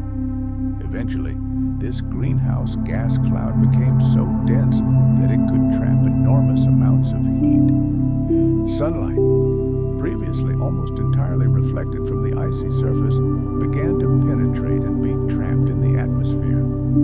Tiny pockets of melting began to appear across the frozen world, and as the ice began to crack, the deadly albedo feedback loop was reversed. Melting exposed the dark surfaces beneath the glaciers. Oceans, rocks, and soil all began absorbing sunlight instead of reflecting it. This led to more warming, which led to more melting. A chain reaction had been set in motion, and now it could not be stopped. Imagine a world encased in a shell of ice. This shell did not shatter in an instant. No, its collapse was a slow, painful process stretching over centuries. Glaciers, like giant beasts, reluctantly retreated, revealing the ravaged land.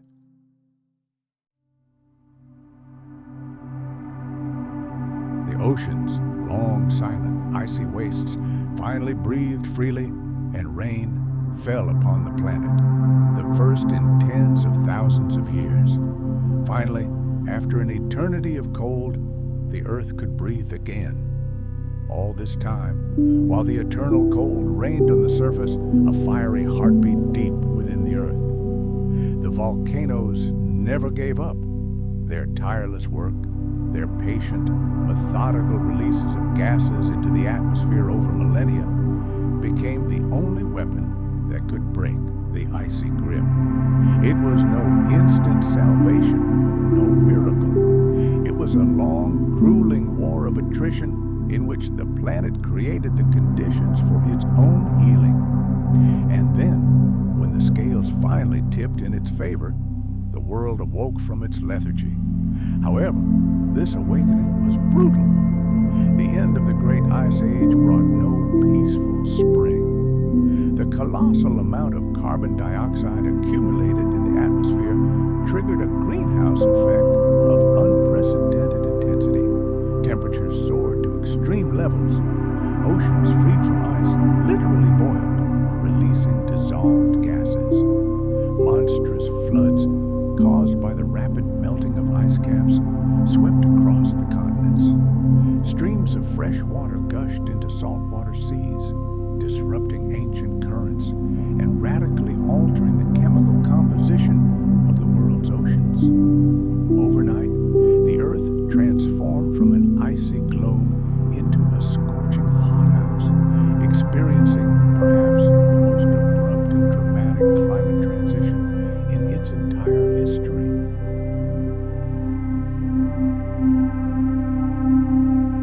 Volcanoes were the planet's true saviors. They were its underground lungs, its hidden fire that kept it alive. In the darkest and coldest times, when it seemed all was lost, they held the key to its future rebirth. But let's go even further back, long before the world was frozen in place, before the oceans were encased in kilometers of armor and sunlight ceased to reach the surface. Life had already taken root here. It wasn't life as we know it. There were no animals, no plants. No one roamed the forests because there were no forests, no bones.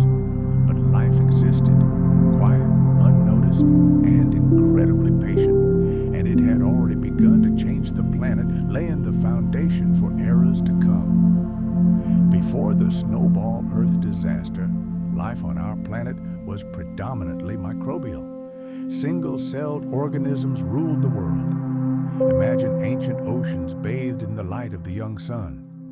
In this warm water, like a giant primordial soup, swam billions of tiny creatures clustering around nutrient pools, bacteria, archaea, and the first eukaryotes, cells that already had a nucleus. These microscopic life forms, which originated in the seas billions of years ago, were true veterans of survival. They had already survived giant asteroid impacts, mass extinctions, and existence in a toxic atmosphere. And then, in the era geologists call the Neoproterozoic, some of these microbes made a discovery that forever changed the fate of the planet. They invented photosynthesis.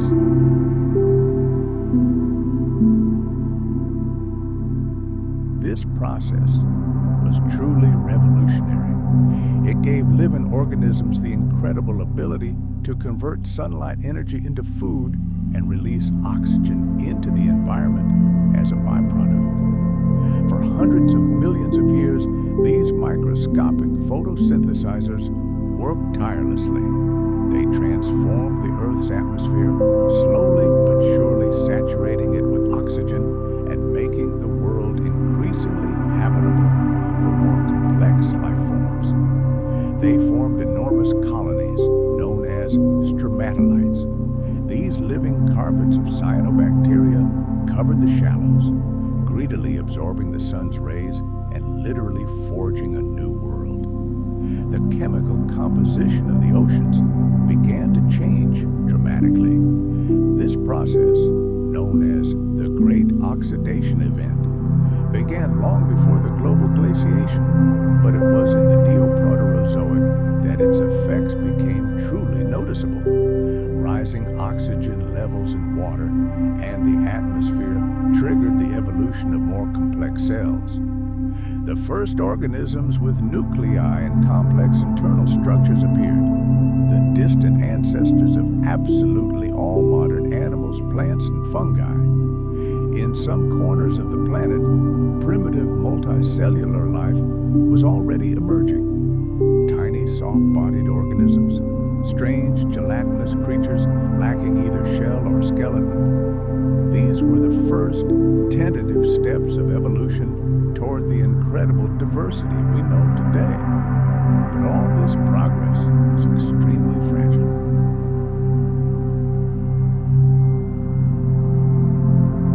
The biosphere was still very young, and nature was conducting numerous experiments in an attempt to find balance.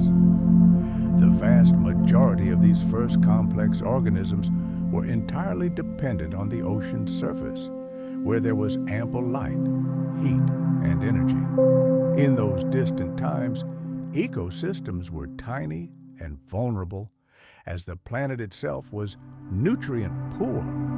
Life simmered only where sunlight penetrated, where currents brought food, and where gas exchange between the ocean and the atmosphere oxygenated the water.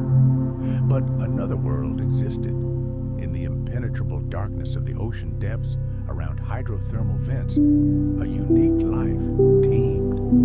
Not a single ray of light ever penetrated here. These communities thrived thanks to chemosynthetic organisms. Instead of solar energy, they used chemical reactions, obtaining food from compounds emitted from the Earth's depths. They evolved in complete isolation from surface ecosystems, and despite their small numbers, were incredibly resilient, adapting to the monstrous pressures, high temperatures, and eternal darkness. But before Earth became a frozen globe, the vast majority of living things depended on the sun. Photosynthetic organisms needed open water, and the first complex cells needed sunlight to sustain themselves. In the era preceding the Great Ice Age, life was already thriving. The seafloor was covered with microbial mats. Shallow coastal zones were filled with algae, and plankton dominated the sunlit upper layers of the ocean.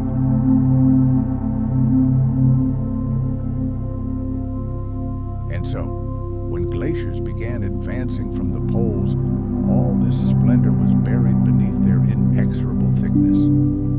Ice encased the oceans, completely blocking access to sunlight and halting gas exchange with the atmosphere.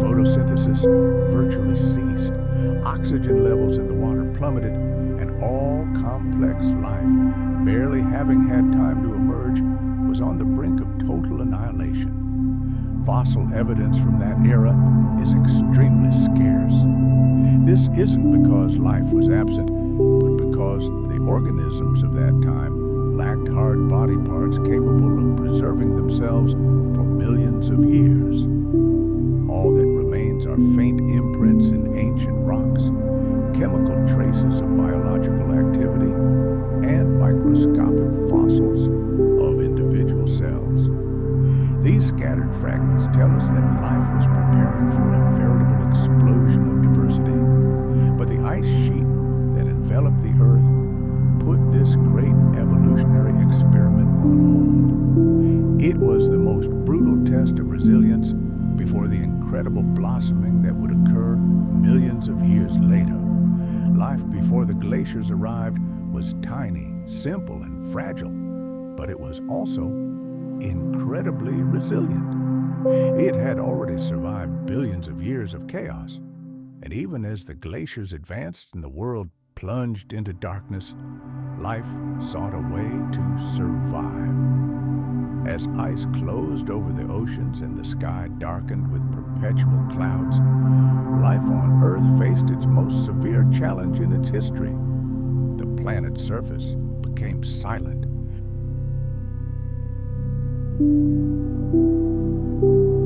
Continents were shrouded in a white shroud. Seas once teeming with microorganisms became icy deserts for millions of years. Sunlight barely reached the surface. Temperatures plummeted and oxygen levels fell to critical levels.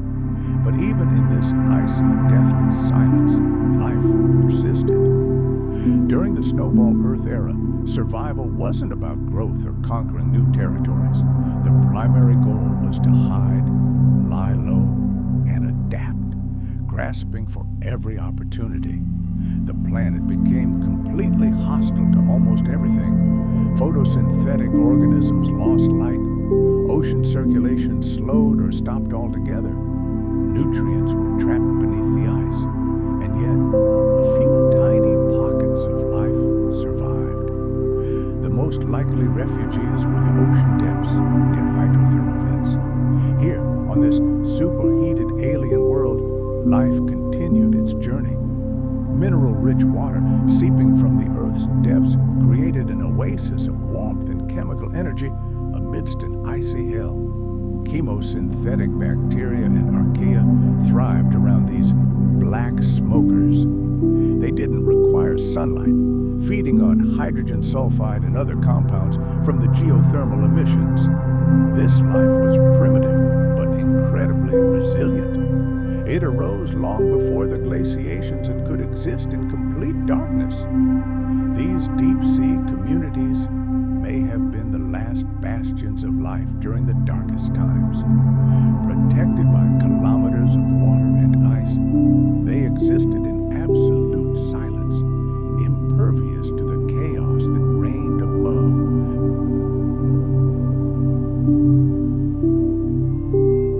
Their survival is proof that not all life on Earth depends on the sky. But the ocean depths weren't the only refuge. Some scientists speculate that at the equator, where the ice was thinner, there may have been patches of open or semi-frozen water. These thawed patches could have provided homes for other organisms. They may have emerged where the sun's rays were most direct, or where geothermal heat from the ocean floor prevented the water from freezing completely. Photosynthesis could have continued in these tiny oases. Microbial mats may have survived just beneath the ice surface, capturing the meager light that penetrated. Moreover, life could have found refuge even within the ice itself.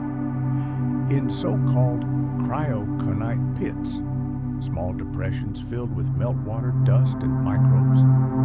Such structures form on modern glaciers today. If something similar existed back then, these pits could have served as microscopic arcs, supporting life isolated within the ice and nourished by stray rays of sunlight and dust particles. They would have been tiny islands of life in a vast world of cold. And beneath the continental glaciers, subglacial lakes may have existed. They were kept from freezing by the colossal pressure of the ice mass above and geothermal heat coming from below. These isolated bodies of water could also have become the last refuge of ancient life. Imagine the pressure of a kilometer-thick ice shell so great that it could melt the ice at its very base.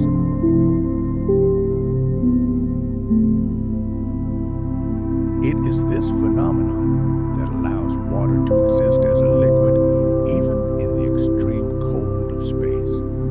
In these subglacial lakes cut off from the world, microbial life could have existed in complete isolation for millions of years, pursuing its own slow evolutionary path in eternal darkness. And there, in the bottomless depths of the ocean, where not a single molecule of oxygen remains, anaerobic microbes, amazing organisms that require neither light nor air to survive, could have found refuge.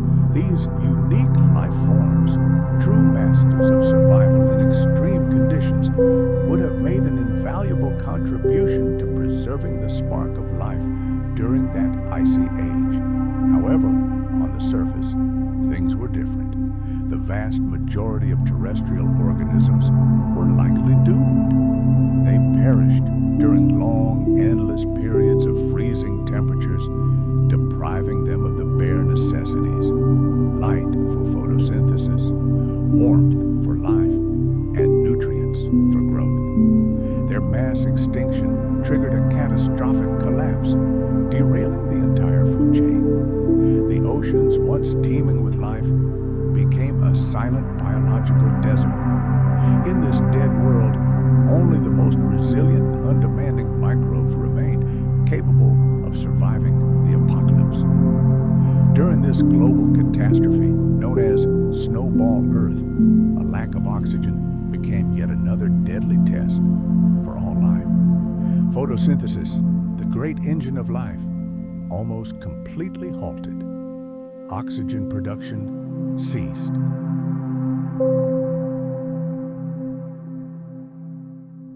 The oceans suffocated, turning into oxygen-free cauldrons filled with dissolved iron and devoid of breathable gases. This cataclysm essentially threw the planet back in time, returning it to the chemical conditions of early Earth, which existed billions of years before oxygen became the dominant force in the atmosphere. For millions of years, evolution seemed to freeze, paused. Complex cells, which had only just begun to appear before the Great Cold Snap, were set back many steps. Their development was halted, but fortunately not interrupted forever. Somewhere there, deep beneath the ice shell near geothermal vents, in microscopic rock crevices and the thinnest salt film of meltwater, life hid. It bided its time, preserving the precious memory of survival in its DNA. The Great Glacier did not destroy life on Earth. It carried out a brutal selection process, filtering it out. Only the fittest survived. And it is from these seasoned fighters that the next great leap in evolution will one day emerge. But throughout the long, endless, icy centuries, the world belonged entirely to the tiniest and simplest creatures. They were quiet, almost invisible, but utterly indestructible. In a world where the surface was frozen in deathly silence and the oceans encased in ice, survival required not brute force, but ingenuity, flexibility, and most importantly, boundless patience. The organisms that inhabited the icy earth were neither the largest nor the fastest.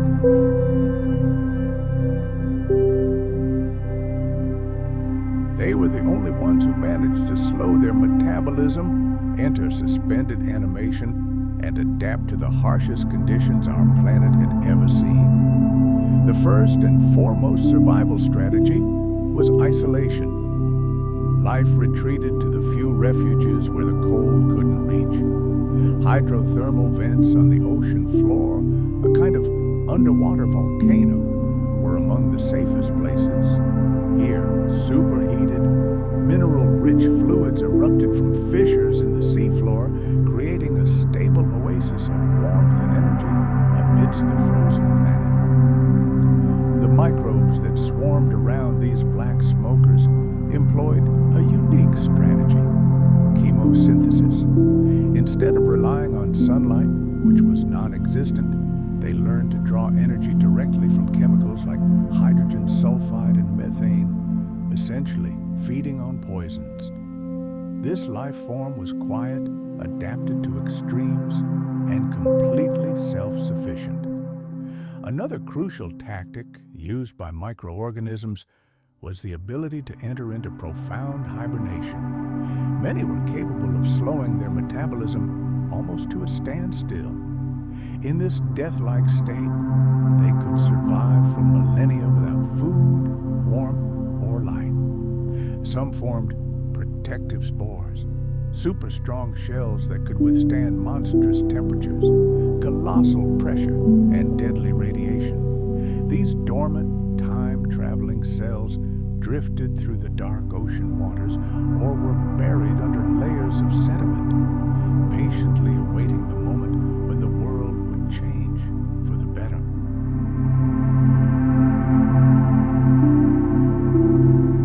In the thin layers of equatorial ice, where a little dim sunlight still penetrated, sparse and fragile microbial mats could have formed. During the brief moments when the sun broke through the icy shroud, these organisms managed to continue photosynthesis. Some of them were likely psychrophiles, cold-loving microbes that thrive in extremely low temperatures. Their modern descendants can be found in Antarctic sea ice and deep glacial lakes. During the Snowball Earth, their ancient ancestors may have been the last active producers of oxygen and nutrients on the entire planet. Life also adapted, forming true communities. Microbial colonies survived much more effectively together than alone. They huddled together in dense groups, creating so-called biofilms, slimy protective layers.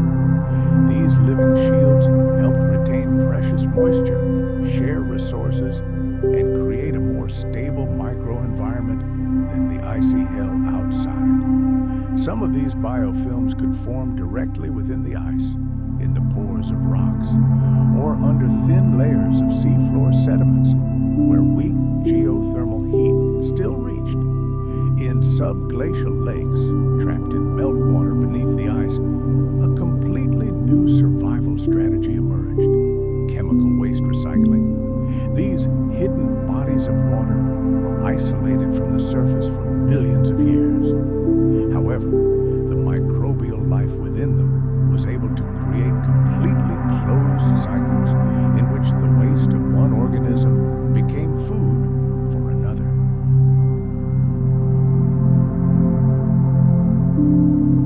In absolute darkness, without any access to the atmosphere, these communities formed autonomous ecosystems, proving that life can thrive even without light and fresh air. The limited movement of ocean water also fostered unusual adaptations. Some organisms evolved to thrive on minimal oxygen. Others switched entirely to fermentation processes or chemical reactions that could occur without it. In these anoxic zones, the ancient chemistry of life revived processes that were normal billions of years ago, before oxygen became common. It was a kind of journey back in time, a return to the most ancient and fundamental modes of survival. Even life itself may have changed. Smaller organisms adapt much more easily to extreme conditions. They require fewer resources, can reproduce more quickly, and find refuge in microscopic cracks, where larger creatures are barred. During the ice globe era, tiny size became a colossal advantage. Those who were able to replicate their DNA in permafrost conditions passed on traits that would later become the basis for a new evolutionary explosion. Life on Earth was forged in the harsh cold and perpetual darkness of a planet completely encased in glaciers. Survival wasn't simply a physical process. It required incredible chemical, ecological, and evolutionary adaptations. Each new life form was a response to the unbearable pressures of the environment. Conditions were beyond imaginable.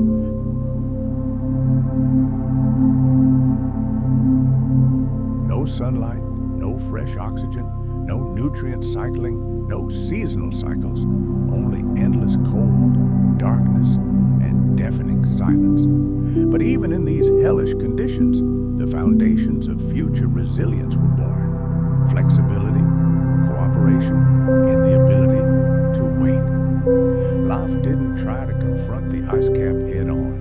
It found ways to survive, using it as shelter and hiding in its crevices. These survival strategies became the foundation for everything that followed. When the glaciers finally melted and the oceans opened to the sun again, it was the descendants of these hidden survivors who reclaimed the planet. Over time, they evolved into more complex forms, more beautiful and powerful than Earth had ever seen. New life was even emerging on the surface of the glaciers themselves, among the endless ice sheets where perpetual cold reigns and life seems impossible. Small dark spots could be found. From a distance, they resembled random specks of dirt, but upon closer inspection, they revealed a completely different story. These spots, called cryoconite pits, are tiny depressions formed by meltwater and filled with dark sediments and living microbes. During the Snowball Earth, they may have been some of the last sunlit refuges for life on the entire planet. A cryoconite pit forms when dark particles, such as volcanic ash, dust, or microscopic debris, settle on the surface of the ice.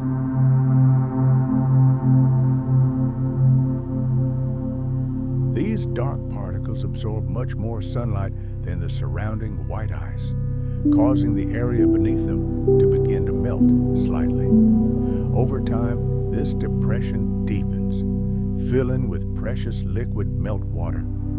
Within this icy well, a unique microhabitat develops where light penetrates the ice and the water remains liquid, creating a temporary but secure haven for life.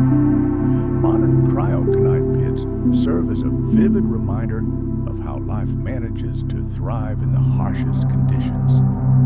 These pits, found in Greenland and Antarctica, are home to astonishingly diverse microbial communities.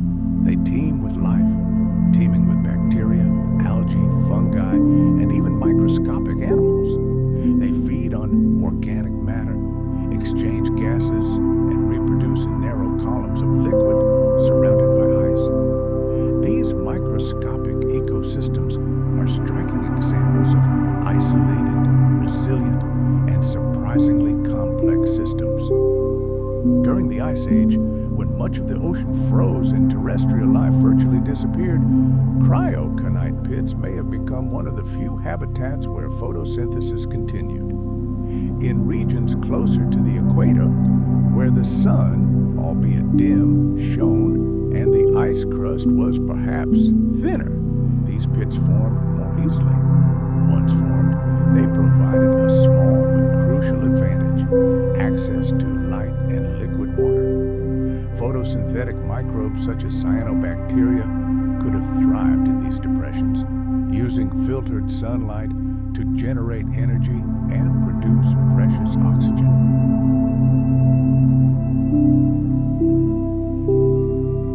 And although the water was icy, it remained liquid, protected from complete freezing by the ice itself that surrounded it. These dark grains carried not only heat, but also precious cargo.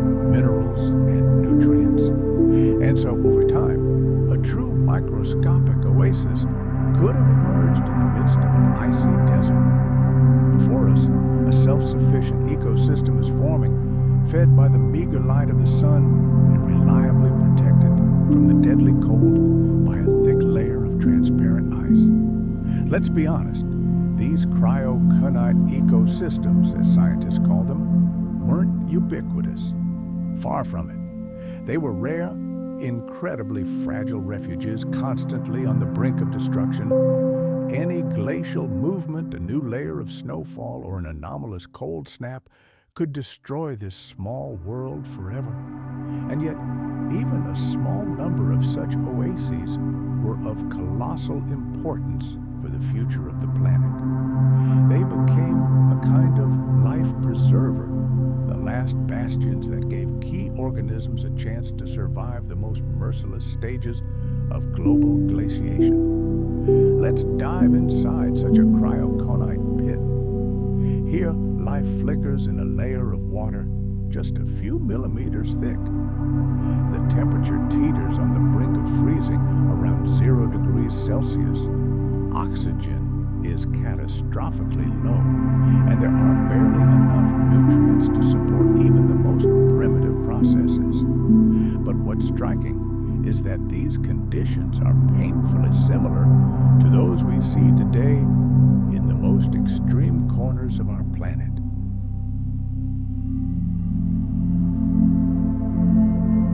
For example, in the Antarctic ice, where modern microbes have learned to survive, it's quite possible that their distant ancestors millions of years ago used exactly the same survival strategies. The very structure of these ice wells provided ideal protection. The layer of ice on top acted as a powerful filter, blocking harmful ultraviolet radiation from the sun. The meltwater within remained stable, as the ice walls served as an excellent insulator, and the sediment at the bottom was a veritable storehouse of minerals and food. If ancient ice sheets were similar to modern ones, it can be assumed that millions of such microscopic refuges were scattered throughout the Earth's equatorial belt. Yes, these microbial communities were tiny and isolated from one another, but collectively they represented a formidable force. It wasn't enough to restore global ecosystems, of course, but it was enough to save key life forms. It was here, in these modest and securely sheltered cryoconite burrows, that the spark that would later ignite the flame of new life might have been preserved. Perhaps in these inconspicuous spots on the icy map of the world, organisms survived that, when the ice finally retreated, repopulated the desolate oceans. These creatures are living proof that even in the most intolerable conditions, life finds a way to endure, not through strength and dominance, but through an incredible capacity for adaptation.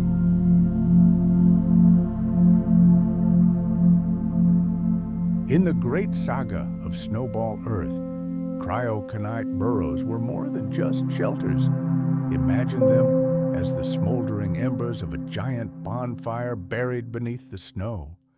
Tiny, isolated sparks, patiently awaiting their moment beneath the icy shroud.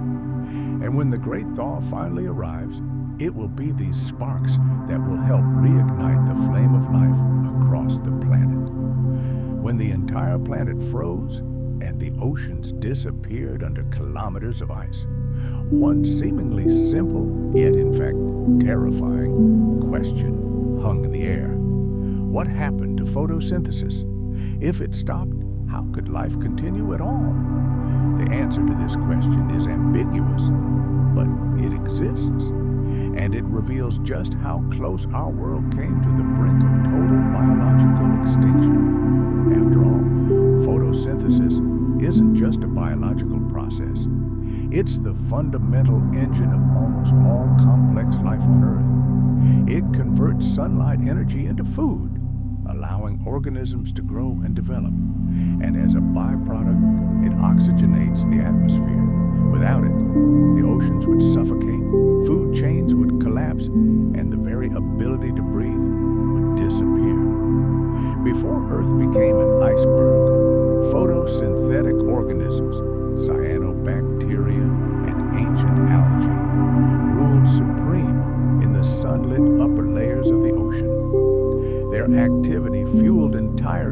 systems, and it was their contribution that eventually filled the atmosphere with oxygen.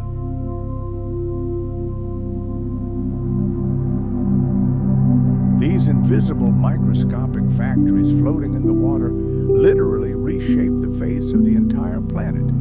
However, with the arrival of the Great Cold, sunlight was the first to be hit.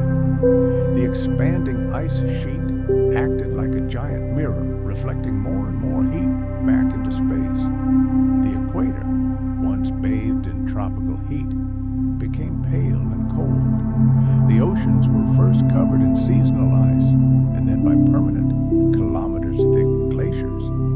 And as this ice layer grew thicker, light simply stopped penetrating the depths. The surface was plunged into darkness. Photosynthesis froze. In the vast majority of parts of the planet, it likely ceased entirely. Beneath the impenetrable thickness of glaciers and frozen seas, sunlight could no longer reach the microbial communities and algae that once carpeted the shallows. This primary energy source was cut off, and so, for millions of years, photosynthetic life was forced to retreat or perish. But not everywhere. Scientists today believe that hope is not entirely lost. In some corners of the planet, particularly around the equator, where the sun shone most fiercely, the ice shell may have been thinner. Imagine these giant translucent sheets of ice, perhaps allowing a meager, ghostly light to penetrate. Life could have clung to these fragile and isolated patches, perhaps heated by geothermal heat from the ocean floor. Here, beneath the opaque ice dome, a faint glow could have lingered.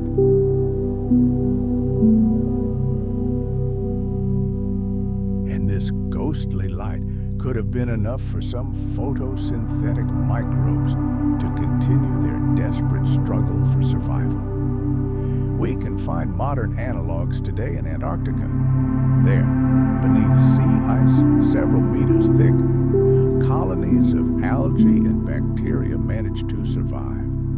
These amazing organisms use the dim light that penetrates the ice to maintain photosynthesis even during the long polar night.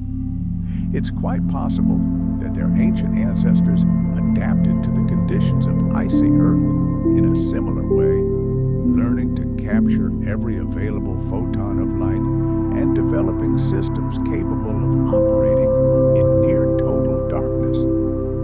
Those same cryoconite pits, filled with meltwater on the surface of glaciers, also served as a site for photosynthesis.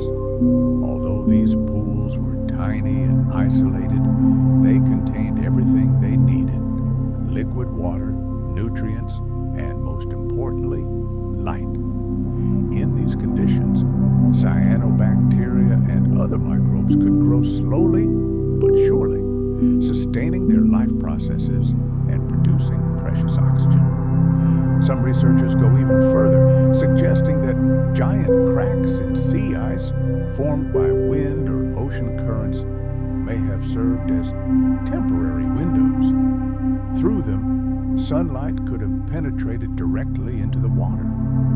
These narrow ice canyons could have supported brief but vibrant blooms of life, providing a source of energy and food for microbial communities.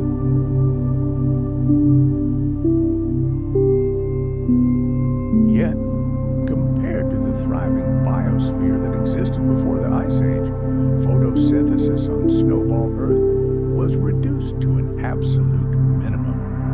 Global oxygen supplies dried up, and organic production virtually ground to a halt. Food chains were reduced to their most primitive forms. It was survival in slow motion, a true biological winter that lasted tens of millions of years. But even this weak photosynthesis may have been enough to keep key organisms alive. It maintained minimal oxygen levels in some parts of the ocean, preserving the planet's chance for rebirth after the ice retreated. Photosynthesis didn't perish during the Ice Age. It simply lay dormant, hidden in cracks, beneath thin ice, in the warmest corners of the frozen world. And it waited, waiting for the sun to return, to blossom once again and transform the planet. Trying to measure time in the deepest layers of Earth's history is like trying to catch shadows on a moonless night in a deep cave. We have no clocks, no calendars, no written records. There are only silent witnesses, layers of rock, isotopes trapped in crystals, and chemical signatures left in ancient stone. And yet, by deciphering these silent messages, scientists have gradually pieced together a terrifying picture. Earth experienced an ice age that lasted not just a moment, but entire geological epochs. Tens of millions of years, a frozen chapter in the history of our planet.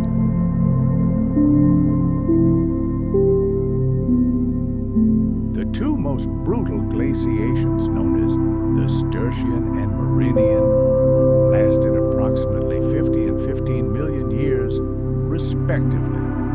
Just consider those numbers. Together, they represent one of the coldest and most protracted climate nightmares the Earth has ever experienced. 50 million years of stillness, silence, and life, hidden beneath an impenetrable layer of ice. The scale of that time span simply defies human comprehension. To understand just how monstrously long this is, let's make a simple comparison.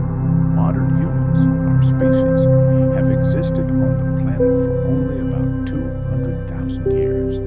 Our entire written history, the pyramids, empires, wars, space exploration, fits into a measly 10,000 years. Now consider this. The Sturtian glaciation alone lasted 25 times longer than the entire history of human civilization combined. It was an eternity, frozen in ice. During this time, the continents traveled vast distances across the planet. Mountains, once mighty, were ground to dust by erosion.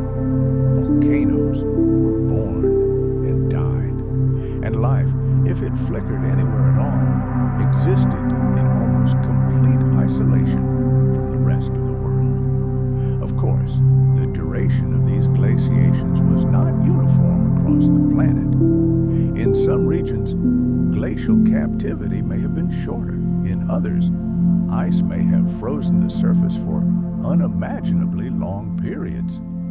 But overall, the planet remained cold, blindingly white, and biologically suppressed for entire geological eons.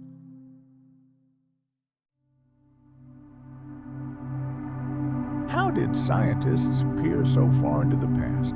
They use a remarkable technique known as radiometric dating. In layers of volcanic ash buried above and below glacial deposits, they find microscopic zircon crystals. These crystals are veritable time capsules.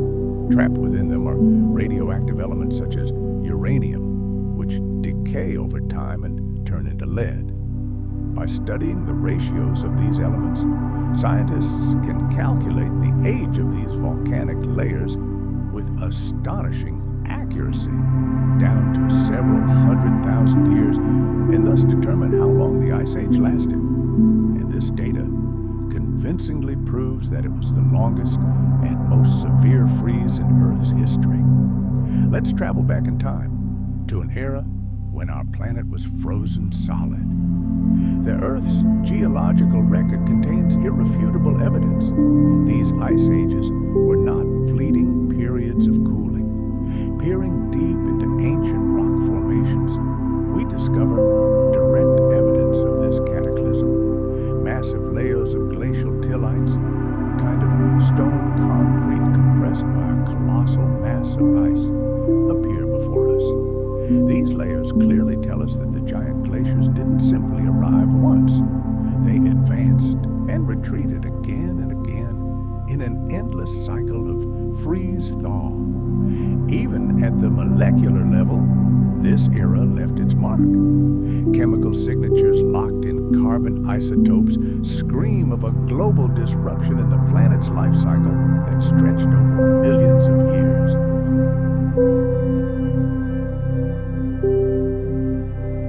This chemical chaos perfectly aligns with the image of a world encased in ice.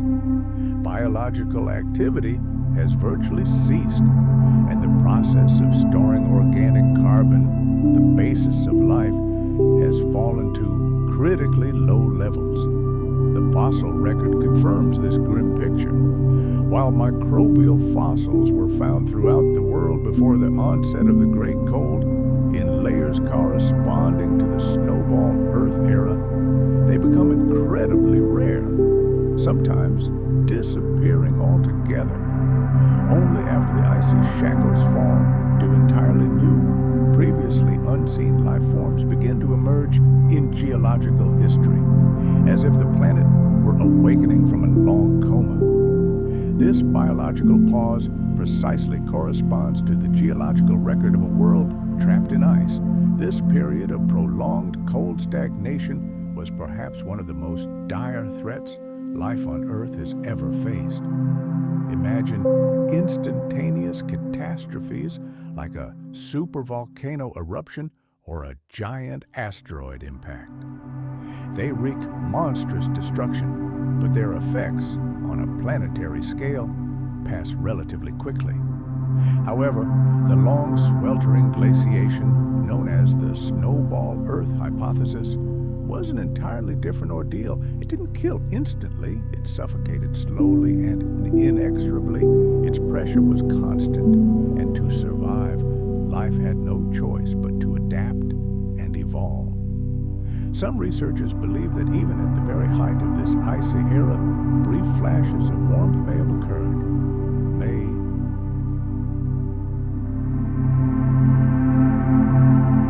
These could have been brief intervals when volcanic activity would sharply increase, releasing enormous volumes of greenhouse gases into the atmosphere. Or perhaps changes in the planet's orbit tilted its axis so much that patches of ice would appear at the equator that were warm enough to melt. These fleeting thaws could have offered a tiny chance to restore photosynthesis and preserve biodiversity, but they would inevitably have been followed by another wave of total glaciation. If so, the Snowball Earth era could have lasted an incredibly long time. It was not a single gigantic freeze, but rather a brutal cycle involving the near total extinction of life on the planet and its fragile, barely noticeable resurgence. Amazingly, even tens of millions of years after the onset of that icy night, after an endless series of winters, the Earth found the strength to recover. The ice didn't simply retreat. Life returned with unprecedented explosive energy. The world, emerging from its icy captivity, became an ideal testing ground for evolution. Events began to unfold rapidly, and entirely new forms of life appeared on the scene. Complex, multicellular organisms. This great renaissance laid the foundation for the future Cambrian explosion, an era that would transform the oceans and ultimately lead to the emergence of the first true animals. During the Ice Age itself, however, time seemed to stand still. The sun rose and set over a white, lifeless desert.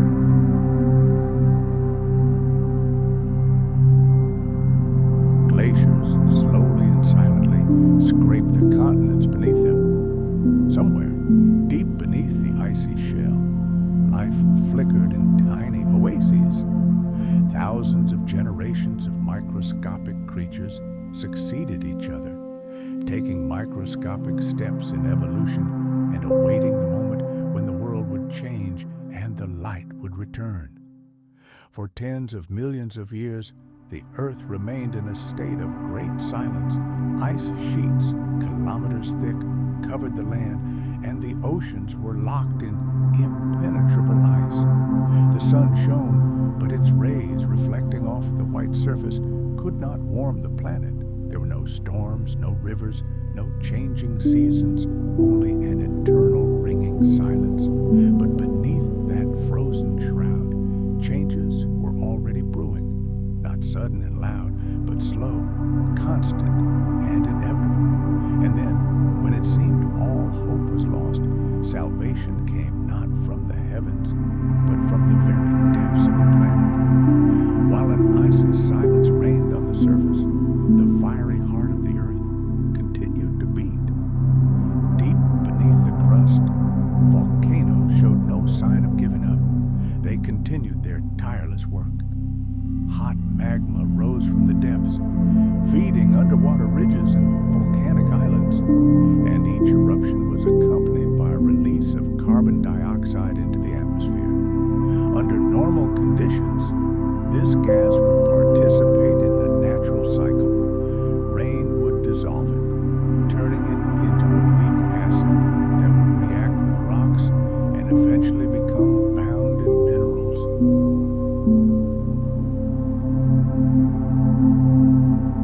But in the world of Snowball Earth, this balance was completely destroyed. The planet was buried under kilometers of ice. Rain stopped, rivers dried up, and all the weather we were used to simply disappeared. As a result, the carbon dioxide that volcanoes continued to reliably pump into the atmosphere was no longer absorbed. Year after year, century after century, millennium after millennium, this invisible gas accumulated in the atmosphere. The planet slowly but surely turned into a giant cauldron, pressurizing itself. Heat that should have escaped into space was now trapped, shrouded in a growing blanket of greenhouse gases. As carbon dioxide concentrations rose, the greenhouse effect grew stronger. Sunlight, previously almost entirely reflected off the white icy surface, now began to linger in the atmosphere. The thin air began to warm, and somewhere over long-forgotten seas, the first cracks appeared in the ice shell. The melting didn't begin everywhere at once. Imagine the first cracks spreading across the icy mirror somewhere near the equator. The first patches of dark, open water, greedily absorbing the sun's heat. Each such island of life became a catalyst, accelerating the process. The albedo effect, the reflectivity of the surface that had once caused the ice apocalypse, now reversed itself and began to work against the ice. The process that had frozen the planet was now triggering its rapid awakening.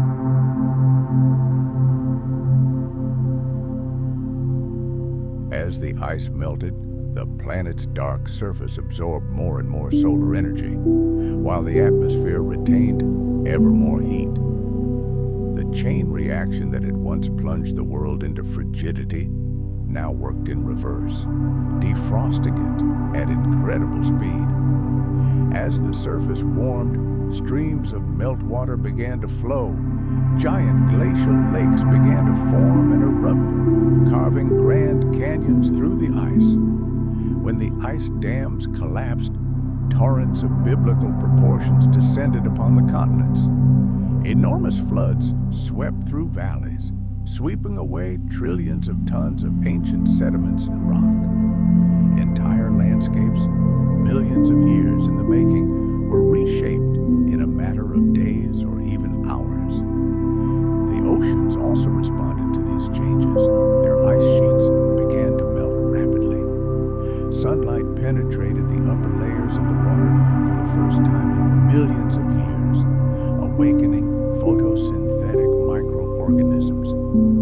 Oxygen levels in the water began to rise, and nutrients locked in glaciers rushed into the ocean, triggering an explosion of plankton and a burgeoning of life. The chemical composition of the oceans changed almost overnight. Atmospheric carbon dioxide levels, by some estimates, could have been thousands of times higher than today. Global temperatures soared. In just a few thousand years, average global temperatures could have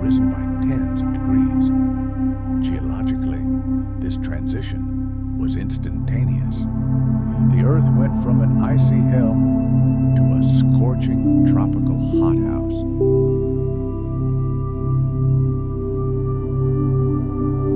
A planet that had been in suspended animation for centuries suddenly came to life, but it was a brutal awakening. It was battered by tropical superstorms, acid rain, and erosion on an unprecedented scale. As the glaciers melted, sea levels rose sharply, inundating coastal plains. Streams of mud and rock debris poured into the oceans, and the Earth's crust, freed from the monstrous weight of the glaciers, was shaken by earthquakes and eruptions. It was a violent, chaotic rebirth, but at the same time, the beginning of something entirely new. With the return of liquid water and warmth, life was reborn with a new, incredible vigor. The few that had survived the Ice Age in shelters near hydrothermal vents or in subglacial lakes now emerged to the surface and became the basis for the evolution of new, more complex species. The Earth, having shed its snow cover, revealed a completely new appearance.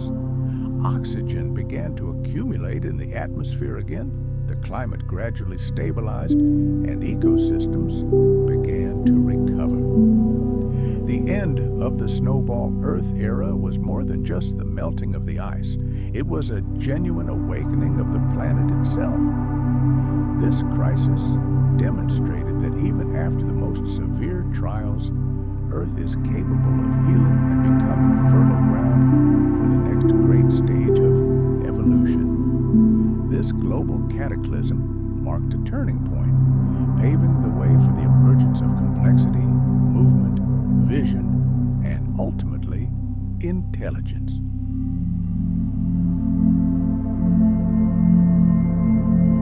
The snow may have concealed the spark of life, but it could not extinguish it. And when the ice finally cracked, the future descended upon the world with unstoppable force. Earth has always been a planet of extremes. It has shifted from tranquil seas to turbulent oceans, from parched deserts to lush jungles. But few of these transitions have been as violent and dramatic as the one that ended the Great Ice Age. In just a few geological moments, the planet went from a freezing chamber to a blazing furnace. And this transformation was not peaceful. It was accompanied by chaos, floods, and fire. As we've already seen, by the time the ice melted, the atmosphere was supersaturated with carbon dioxide. For tens of millions of years, volcanoes had been spewing it into the sky without ceasing. There were no forests on the planet to absorb it, and the weathering of rocks was halted by the ice. The gas, slowly but inexorably, accumulated. By the time the first rays of the sun melted the ice, the greenhouse effect was already in full swing. The albedo effect worked in reverse. The less white ice remained, the more the dark surface of the rocks and ocean absorbed sunlight. The planet began to warm rapidly, releasing even more greenhouse gases from the melting ice, such as methane locked in the permafrost. Imagine a giant carbon bomb buried deep in the permafrost and on the ocean floor. For millions of years, it bided its time, and then, with rising temperatures, the detonator detonated.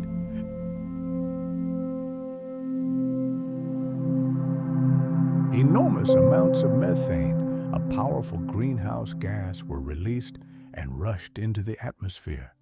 This gas became the catalyst that set off an unstoppable chain reaction.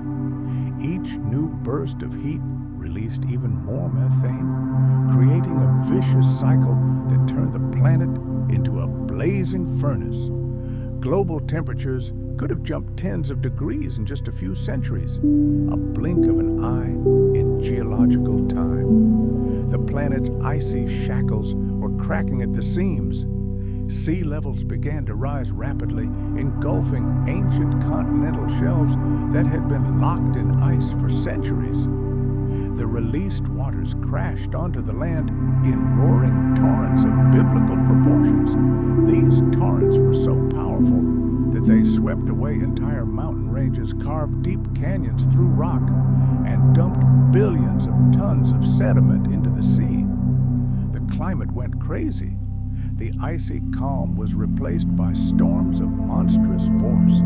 The skies opened with furious thunderstorms and torrential rains, pelting the crippled, exposed world, newly freed from its icy captivity. The oceans, too, were in their death throes.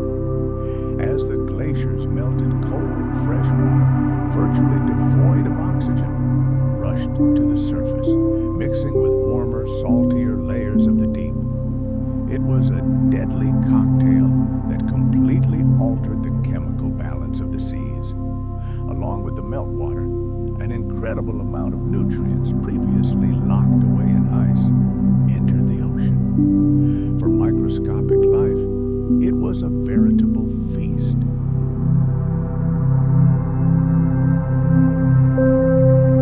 These nutrients triggered an explosive growth of algae. Entire swaths of the world's oceans turned a deep green as microbial life flourished everywhere. These microorganisms greedily absorbed carbon dioxide from the atmosphere, simultaneously infusing the water with life-giving oxygen. But this sudden bloom had a dark side. As countless trillions of algae died and sank to the bottom, their decomposition sucked all the oxygen out of the water. This led to the formation of gigantic dead zones, entire underwater deserts where nothing could survive. Life was reborn, but its rebirth was chaotic, uncontrollable, and incredibly fragile. Rains the planet hadn't seen in ages returned with a vengeful fury. High concentrations of carbon dioxide in the atmosphere transformed them into acidic streams. Mixing with water vapor, the acid lashed down on the Bora rocks, literally corroding the stone. This process dissolved minerals, washing calcium, magnesium, and bicarbonates into the oceans in colossal quantities. As a result, unique geological layers known as carbonate caps began to form on the seafloor. These thin, smooth layers of rock, covering ice-age deposits, serve as a stone record for us today, irrefutable proof of that global catastrophe. Earth entered a new phase of its existence, the greenhouse planet era, which could have lasted several million years. Scorched deserts likely stretched along the equator. Hurricanes of unprecedented strength ravaged coastlines.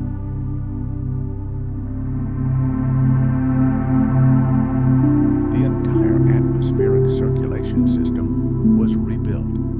For organisms that miraculously survived the glacial apocalypse, this new scorching world proved no less a challenge than the previous one. However, it was precisely this instability that opened the door to the future. The intense chemical weathering of rocks caused by acid rain also had a positive effect. It began slowly removing carbon dioxide from the atmosphere, gradually cooling the planet. Simultaneously, thanks to the vigorous activity of algae, oxygen levels in the atmosphere and oceans steadily increased.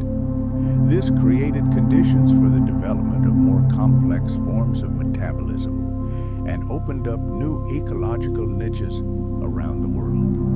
The continents and seas were coming to life. The few who survived the icy hell found themselves in a world filled with both deadly dangers and boundless possibilities. The transition from an icy globe to a scorching hothouse was more than just a climate change. It was a complete reboot of the entire planetary system, climate, chemistry, geology, and, of course, life itself. All of this intertwined in one of the most monumental transformations the Earth had ever experienced. It was an act of simultaneous destruction and creation.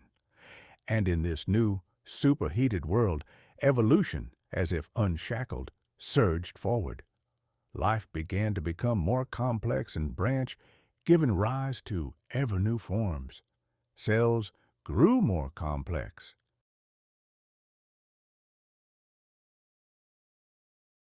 Organisms learned to unite, form colonies, specialize, and create something greater than the sum of their parts.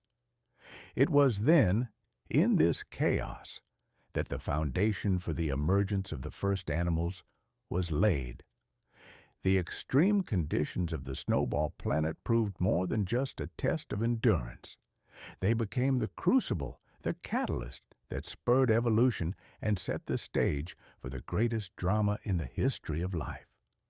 The incessant struggle forced living organisms to adapt, experiment, and invent new ways to survive. And through this titanic struggle, they created a planet capable not only of supporting life, but of developing it to incredible heights. When the ice finally retreated and the temperature stabilized, the Earth was no longer the same. It had been reborn, undergoing profound chemical and biological transformations. What followed was more than just a restoration. It was a true rebirth. In those distant times, when life had been virtually wiped from the face of the planet, it rose from the ashes, filled with new indomitable energy. The oceans, long hidden beneath a shell of ice, were once again exposed to the sky. Sunlight finally broke through. Winds once again filled the atmosphere with their roar. Streams of rainwater carved channels across the wet and bare continents. The land, scoured by glaciers and washed by the great flood, was saturated with nutrients. It was a world starting over, the perfect testing ground for a new evolutionary experiment.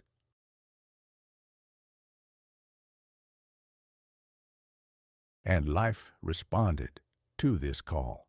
The first to take advantage of the opportunities that opened up were microbes, bacteria, and algae.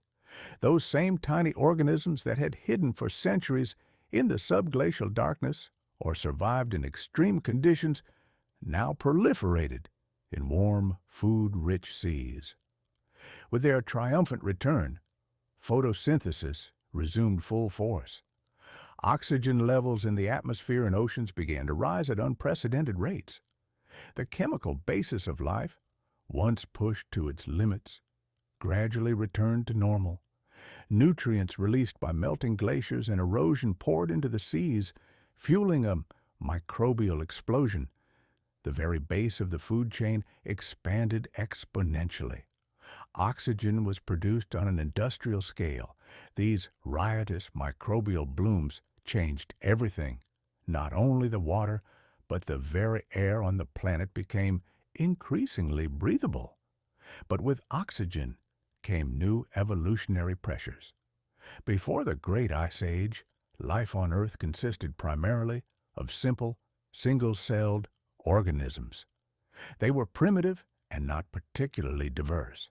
But after the global freeze, everything changed.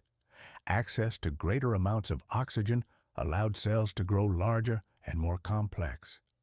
Metabolic processes that previously required too much energy now became much more efficient. Evolution gained entirely new tools, and it was quick to put them to use. It was at this point that the fossil record began to change.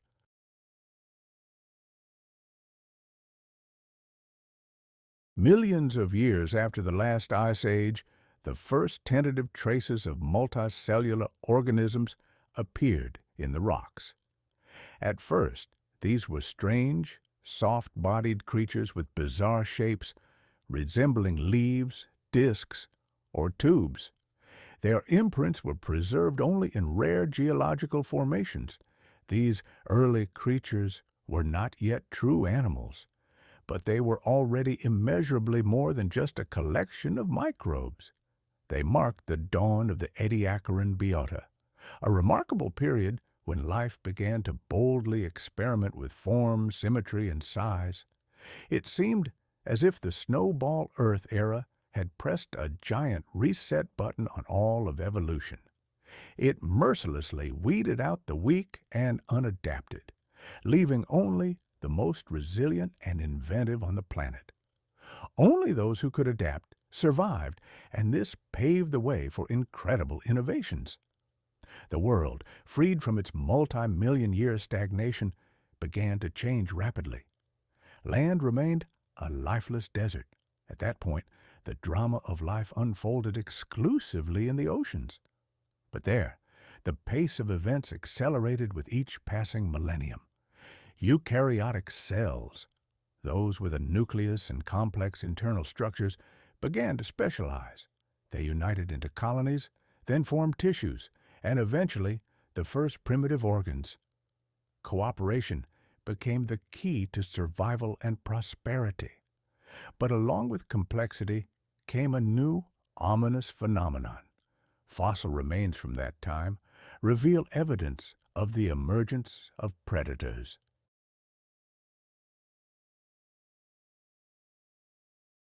Organisms began not simply passively absorbing nutrients, they began preying on one another. This was revolutionary. An arms race between predator and prey emerged, becoming a powerful driver of evolution. Life ceased to be isolated. It learned to interact, sense, and compete. The Great Ice Age laid the foundation for the emergence of the first dynamic ecosystems. This rebirth took millions of years, but the direction was clear. The world that existed before the Snowball planet was gone forever, giving way to a planet brimming with incredible potential. An evolutionary explosion was just around the corner. Continents, freed from their icy grip, began to move again. Tectonic plates resumed their slow dance, forming new supercontinents. Mountain ranges rose, and new ocean basins formed between them. Earth's geography became increasingly complex, offering life new arenas for struggle and development. The planet itself had undergone one of the greatest trials in its history and emerged completely transformed. It was no longer simply a world populated by microbes, it was a world on the threshold of the emergence of animals. A world in which life was preparing to cease being microscopic and passive and begin to crawl, swim, sense, and hunt. The outcome of the Great Ice Age was more than mere survival. It was a complete transformation, a rebirth that ultimately led to the emergence of all the amazing creatures that have ever walked, swum, or flown this planet.